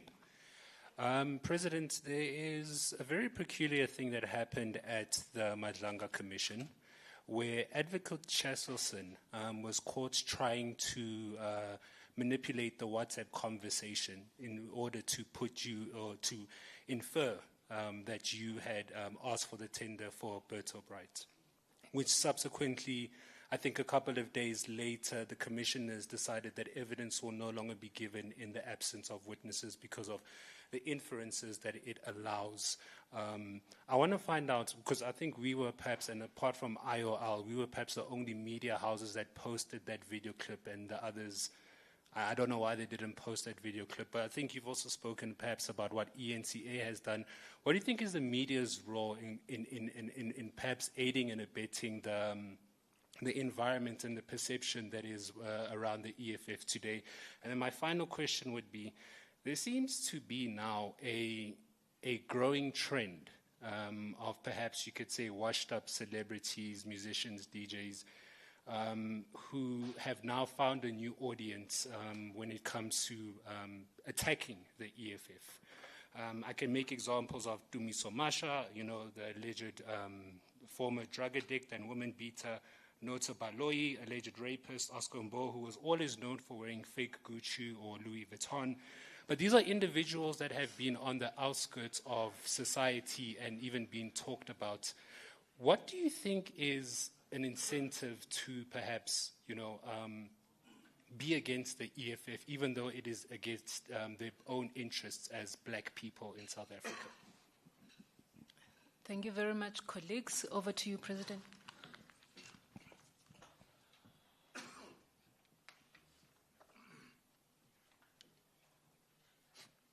Thank you very much. I think we must try and be very brief. The point is taken on the toilets. It actually goes beyond that, because in our manifesto we emphasize that there must be a cooperation between taxi associations, bus associations, train stations, about the cleanness of those areas. There must be a budget allocated and people working for municipality paid to clean those environments, because that's where our people meet. That's where our people visit on a daily basis, and therefore we need to formalize it and work with the associations to deal with that. It doesn't mean we must stop. We need to work now, like you're saying, and I hope Moshe is listening and will immediately attend to the issue at Johannesburg Park Station. I think the mayoral candidate will have to give him a call, because she must not wait. Anything Johannesburg, she must write down and immediately attend to it and show people that she can do this thing even before she gets elected. It's a low-hanging fruit. Those are issues that shouldn't be escaping us, and we shouldn't be doing them for public relations. I don't understand the kind of government that doesn't have village intelligence. That if you have taken this project to be a government project, you ought to have people there who inform government from time to time that so and so is the one who's coming to damage these things. This is where they sell them. This is what they do. Because they are concerned, they are community members. So the interaction with communities will help us to protect the infrastructure. So once infrastructure gets damaged by Amapara and the Nyaopist and all of those things, and we don't get to know, it means our government does not have a relationship with the people, because those things happen in front of our own people, and they don't know who to tell. And if we tell this person, are we going to be safe? Because we're going to tell, only to tell an MMC who's actually working with these people to steal from the public. So, but that the people's driven municipality should have that kind of a relationship. The point on Gautrain, I think the MEC should zoom into that space. Gautrain now belongs to us. We've finished paying for it. It's our own. And I was saying the other day that we are not of an idea that we must run it as government. I mean, it's one of the things that are running properly. We can have that relationship where we partner with the private sector to continue running this thing. But it should be in the interest of our people. It's public owned. We can manage it if we want, or we can outsource its management so that we concentrate on more complex issues of delivering services to our people. It needs to be expanded. It must go to Soweto. It must reach Soweto. The sooner the better. There's no feasibility study that can be conducted for 5 years as to whether it will be viable or not if we're to extend it to Soweto. That question doesn't arise. There's no feasibility study that can come back and say, no, there is no such a thing. But there is a feasibility study that says if you go to Pretoria, it is visible than if you go to Soweto. You know, the story of the workers of Soweto work here in Sandton is very painful. And not just workers, some of them bank tellers. She stays in Soweto. She has to wake up at 4. By 5, she must be out. And it doesn't matter, she has to arrive here. If she arrives here at 7 or 6, she has to wait for the office to be opened. Only then she can have access. But she has been up very early in the morning. We can have this kind of intervention, resolving this difficulty that our people are confronted with. Qualified, she went to school. She's a teller. She doesn't qualify to buy a house here in Sandton or close by. She doesn't qualify to rent, because even renting these days, they subject you to some process as if you are going to buy that house. There's no difference. So as a result, she doesn't qualify. She has to now leave here, 4:30, go all the way to Johannesburg city to Soweto, arrives in Soweto, get dropped in an unsafe place, the street lights are not working. She's very lucky if there's a tar road. The high possibilities of her being raped are there. All of that. Why can't that pain us? And we get to be preoccupied by such a thing, that this is what we need to deliver to our people. So, that issue of Gautrain, we'll enter it immediately. I'm very happy that you raised it. You know, our constitution is a very nice constitution. Anyone can form a political party. And I get extremely offended when you get offended when people form political parties. But you always say, we must protect the constitution. We must protect the constitution. The constitution says everyone can form a political party. You can vote for any political party of your choice. You can form any political party if you want. And someone actually tweeted and said there are 600 registered political parties. 612. So you need to know the difference from today. There's a difference between being a registered political party and a election contesting political party. You might be registered, but you might not qualify to contest the elections. It's easy to register a political party, something else to contest. So we'll have to check once they gazette the date as to how many out of 612 are contesting elections. There's also that thing of money that you must pay. We have to pay how much? TG. You don't know, but you're answering SG. Was SG or DP? The other day you said, yeah, but we need money to register candidates. He said, don't worry, I've got it. But she doesn't know how much we're going to pay. We have to pay for every candidate. All of these candidates that are contesting, we're going to pay for all of them. Yet we are a registered political party. For us to contest, we have to pay. So let them do what they want to do. Let me tell you, MacG, that thing is called MacG, podcast. It's a political party, that thing. It's a political party. Its role is to depoliticize the youth.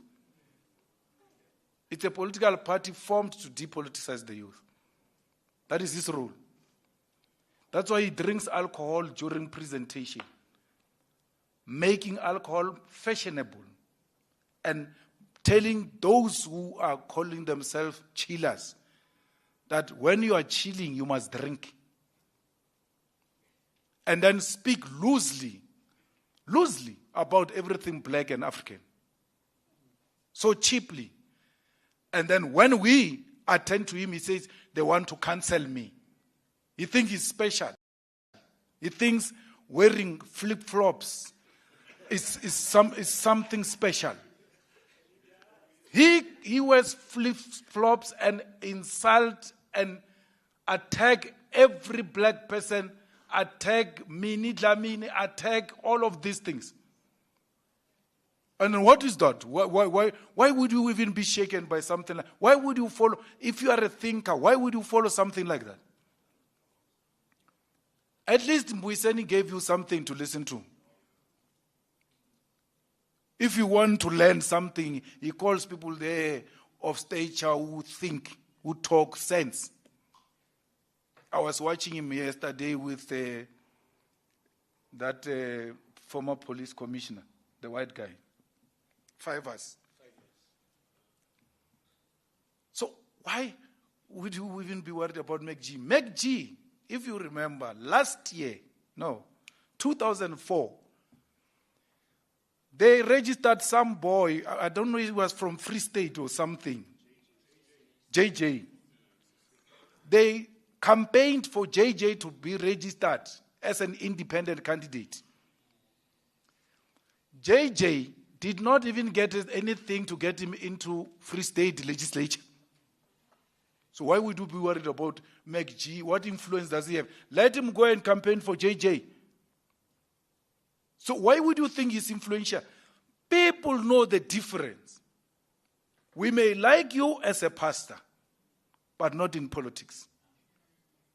We may like you as you make a very good businessman, Patrice Motsepe. We speak about you. We give our children examples about you. The day you do politics, we stop. You must know that.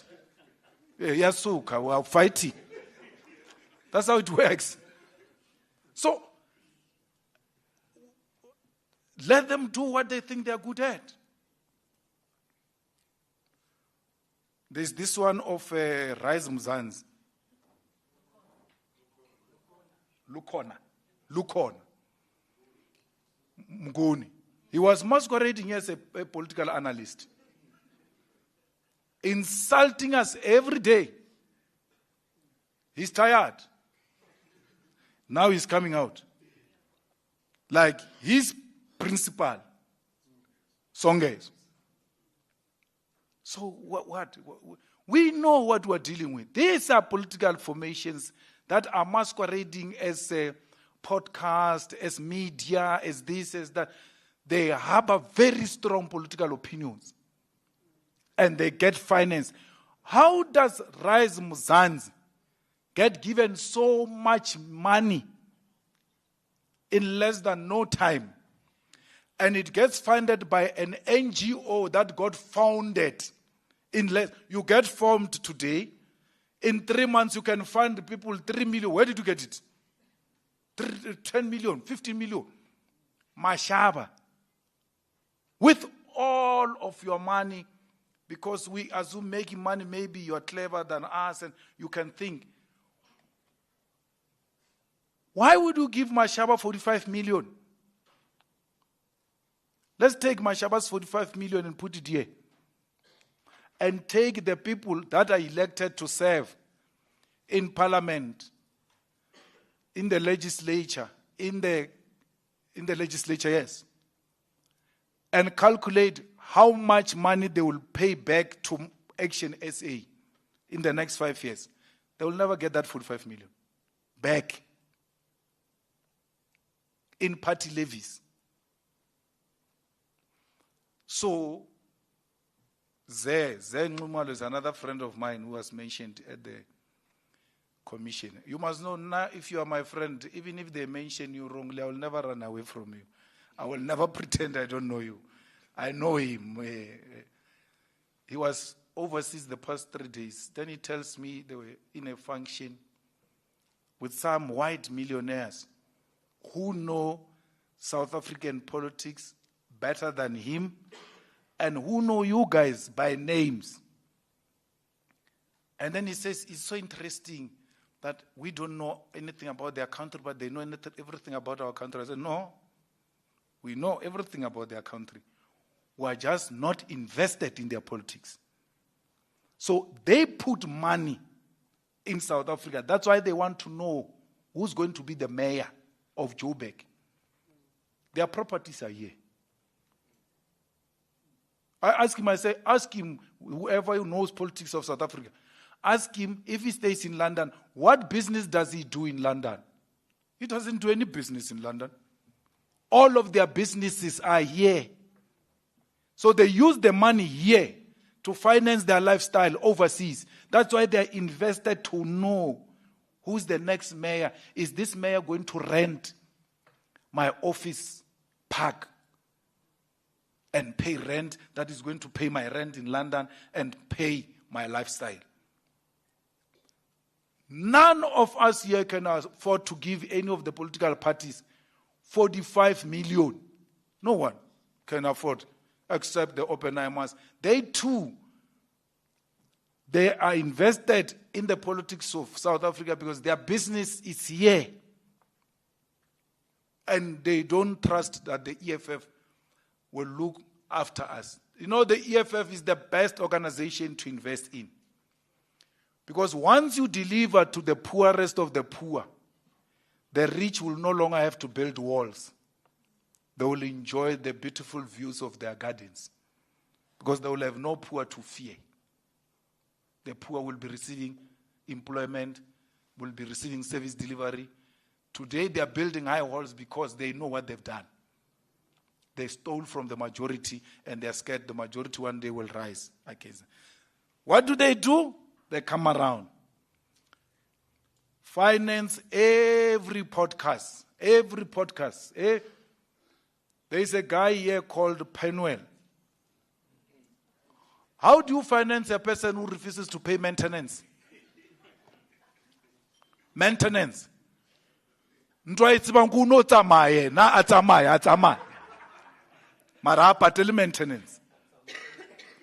Rena le bana mo ba dikebekwa, criminals all over because of men like Penwell who are not paying maintenance. Where now you proudly associate yourself with such a person. And then regard such a person as an influencer. Shame on you. So, I don't care about these people. You know, if Floyd is the brain, let that brain work at the Maibui. Let that brain. If Floyd is Viagra, like you are saying, let that Viagra give erection to Maibui. Let it embrace. Let him pay to give Maibui erection. Yapala, yapala utsowa isa robeji lino. Yapala. Agano kitima South Africa ega mukai. Yapala. Nothing can do. Idea.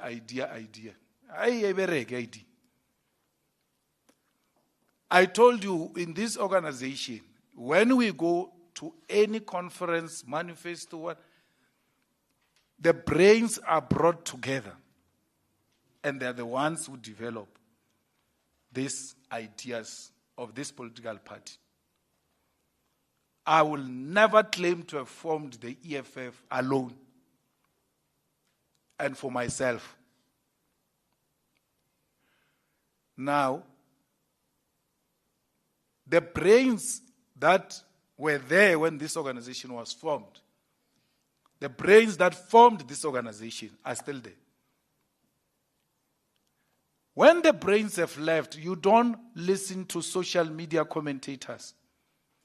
You take the 2026 manifesto, 2004 manifesto, 2016 manifesto, and make comparison. And listen if the ideas have left or not. Ideas do not live because someone says so. Ideas live because in what you read, there is a complete shift. And there is nothing of substance that comes out of what this organization is presenting till we left. Less said about wives, the better. Because I'm not a divorcee. I've got my wife and my family. Proper. Without any hesitation.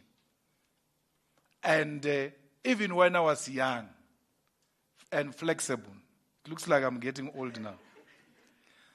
You will never have played in that space with me. Now, my peers, they know that. I think I'm in the league of Nelson Mandela. So I don't play like that.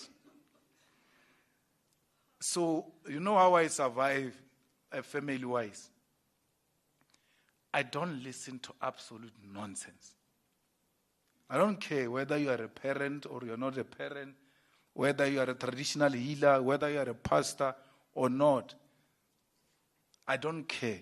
I listen to what I saw. Even if my instinct is very strong, I will never act until I've seen wrongdoing. There's no someone who's going to say, your marriage will not last. Hey, wait. Unambo eme kana mo. Today, jena je uditia. O bolla ka mosadi ya ka, o eme. If you want a marriage to survive, never listen to any tips. It's the two of you only. There's no one else. The rest are an extended family. So you go around listening to people and think you can build a family. Oh, you're gone, my guy. You don't stop people from expressing themselves, but don't listen to nonsense. Nonsense. Even our own parents can talk nonsense. They can fight their wives. They can fight their husbands, which defeated them in their marriages through our marriage. Unoka motho a re basadi ba so di mo paletse ene. Banna ba so. A se nna banna man.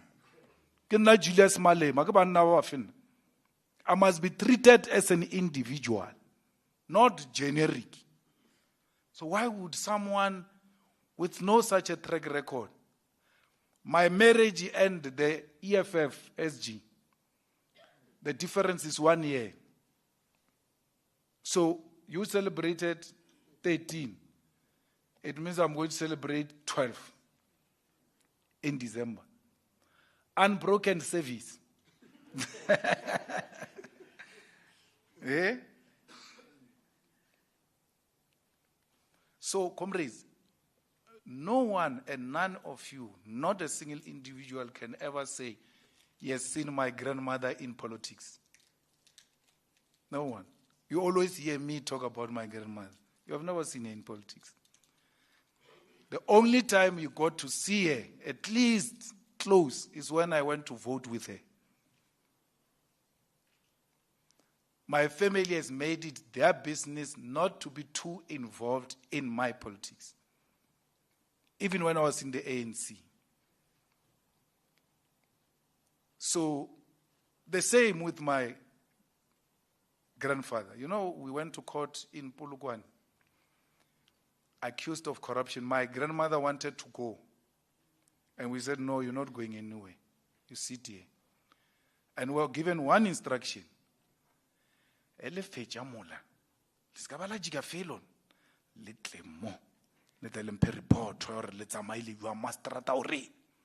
you are anyway. Otherwise, next time report. I want to hear for myself. The same thing with the old man. Report about guilty, but no, this time they are going to send him to jail. No ways.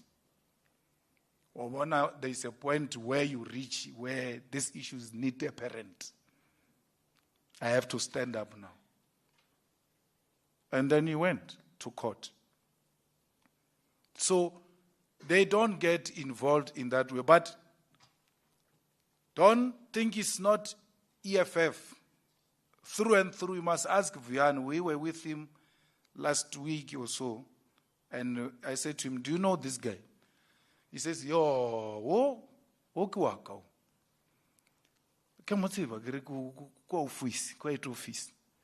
Oh, okay, sharp. When I turn around, he goes to Vuyan. Or how is the office? In Veneg.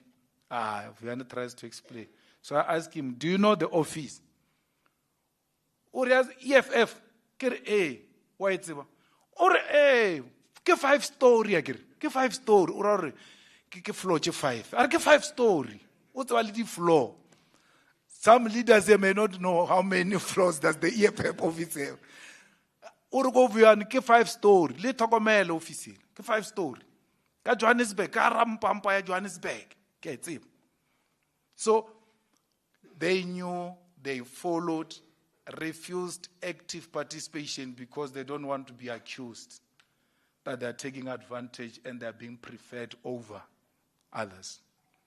But everyone in my family, everyone, even those who are still going to be born, are EFF. I'll verify on Saturday if they are Orlando Pirates. I will have to work on that also. Chiefs, Pirates. So be rest assured, we're going to bury a fighter of note who, when we're sitting there, my other brother came in, he was carrying a black EFF t-shirt, victory or death, the new design. So I said to him, why do you bring him t-shirt? He says, no, he said, he saw a black EFF t-shirt of victory or death. He wants that t-shirt. I must bring him. So every merchandise that goes out, that's how much he followed. He knows the new merchandise. He knows the new theme, what we are doing this year. And then he will make noise about how the fighters are not working in the village where he came from. So we're fine. There is no EFF statement in Mpumalanga because we didn't issue any statement. No. There's no statement. There's no one in the EFF now who speaks without elections spokespersons. So any statement is not worth a paper written on. No chairperson, no secretary, no president, no one can issue a statement in this period without election spokesperson. Why? The election spokespersons should know, is this good for elections or not? That's why we suspend every position and establish election structures so that you don't commit electoral mistake. So we have no such a statement in Mpumalanga. But don't say the mafia. Don't say mafia is Nkomazi, ne? Don't say Nkomazi protest of asbestos is students. It's not students. It's an EFF protest.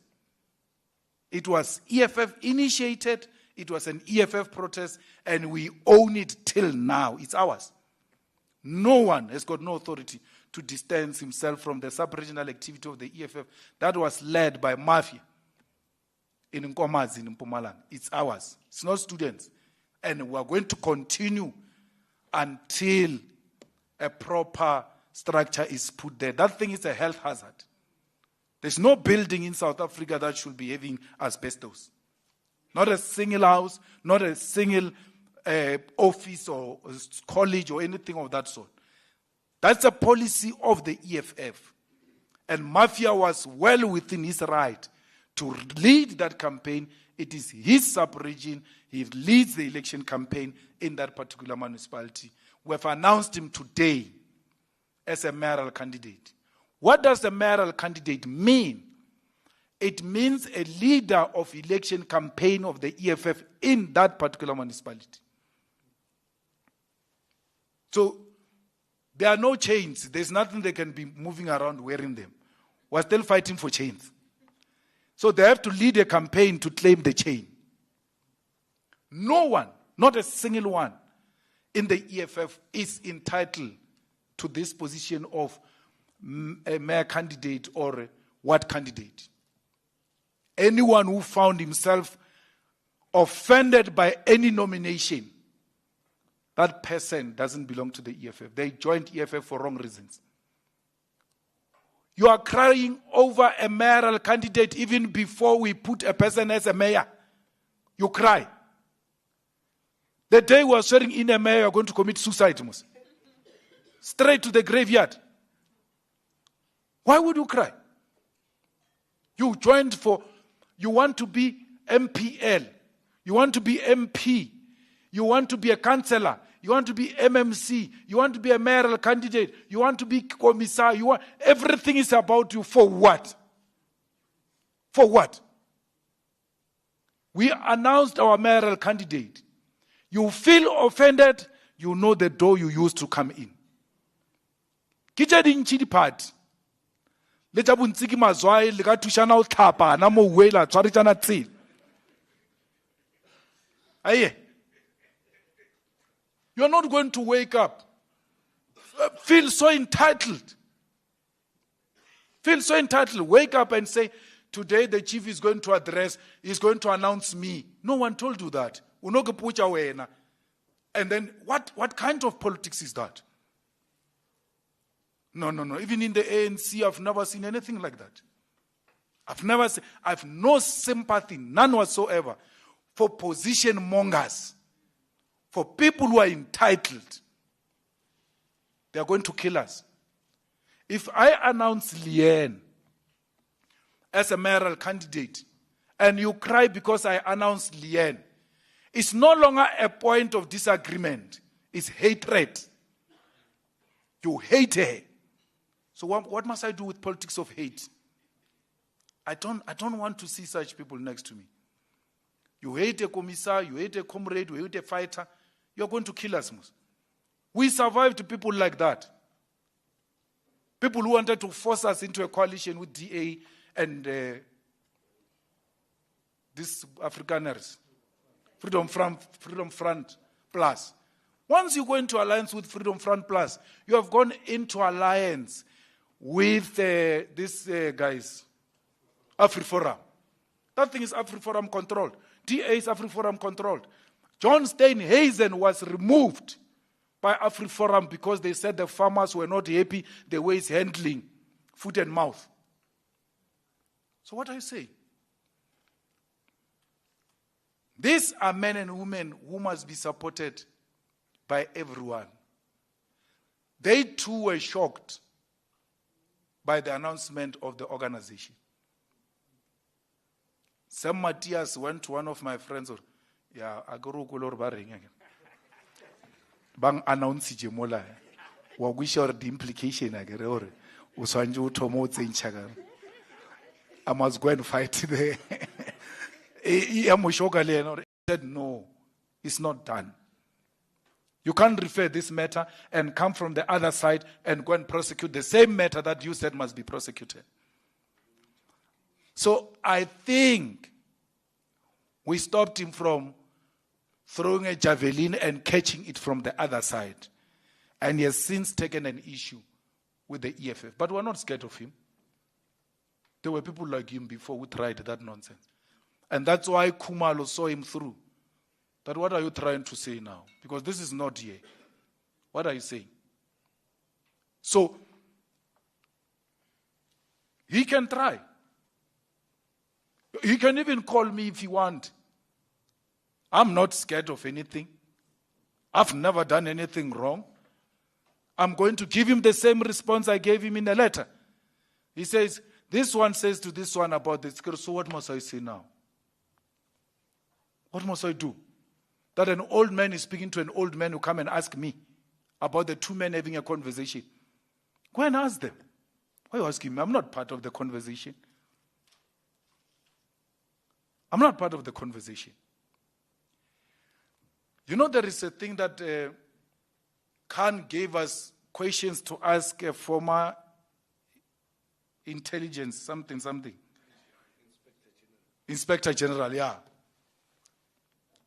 Firstly, I don't qualify to ask Inspector General questions because I don't sit in the Joint Standing Committee on Intelligence.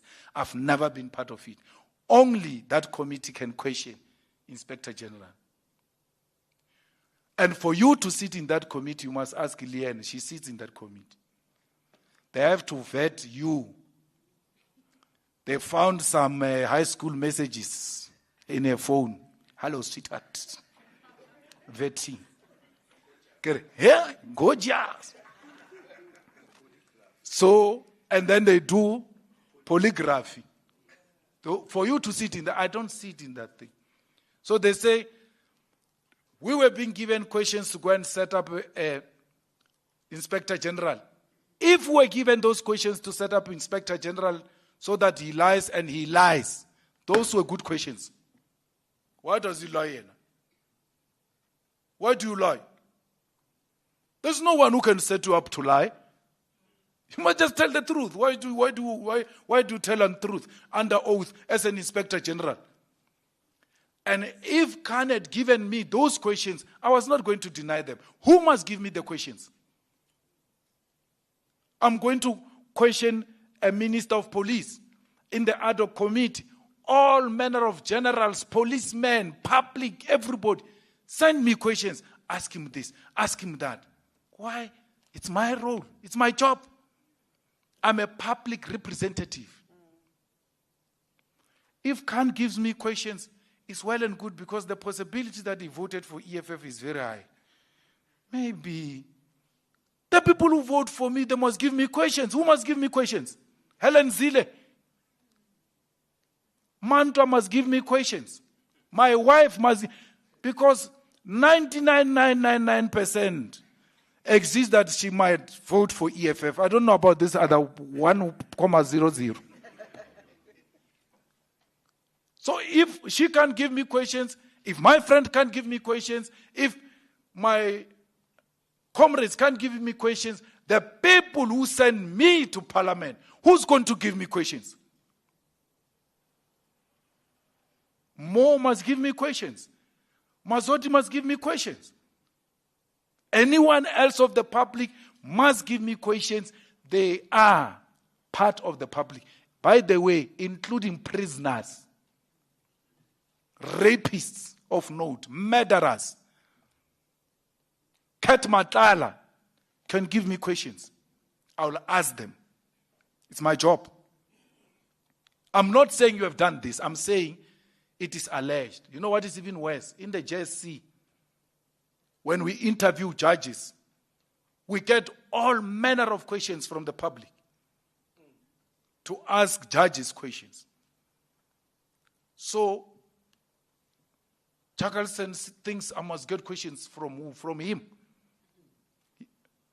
Next time you see him, if you see him, tell him to send me questions if he's got questions, like he did now and I answered them. Nagata warabab. Nag chabisilo. Whether I wrong or right, garab. But I'm blaming Agamrao leadership or ish that one we should have. Margansarin. Tanajela Jauto, Graba Utauta to Guamadlanga, ona Mutatlung Utauta Nangwana, Nangwana. Not a child. No other man is going to speak to me like I'm a child. Not me. I'm elected public representative and a leader of a political party. I'm not going to be shouted at by anyone. No one can do that to me. It I am. If he wrote wrong, why it's it wrong? Arrest me. But you are not going to address me by belittling me. I don't care if you are a judge or you are a magistrate or you are a commission. No one speaks to me like I'm a boy. If you want to see the other side of me. I'm not scared of nothing. Especially where I think I've not done anything wrong. You'll find me. So don't think that there is some scaremongering about Madlanga against me. Me. Hey, lena le tuta na le lata man. Ale leni. Nagi chabis silo. Nothing. Because I've got nothing to hide. Comrades, the problem is not influencers. The problem is the EFF influencers on social media. They speak on everything. A useless celebrity that has lost a gig for many years just says rubbish. EFF influencers leave everything they are doing to attack to a useless bastard. Why? And then you make him relevant, then those questions come to us now. We must be speaking about a fool, which we never entertained. Don't think we didn't hear. Instead of pushing EFF policy, EFF candidate, EFF mayoral candidate, EFF issues of the poor and the poor, you decide to attend to a useless fellow. I didn't know that Oscar Mbo insulted. Did he do Vian? I've not seen anything like that. I know Oscar Mbo. I would have called him immediately and asked him why.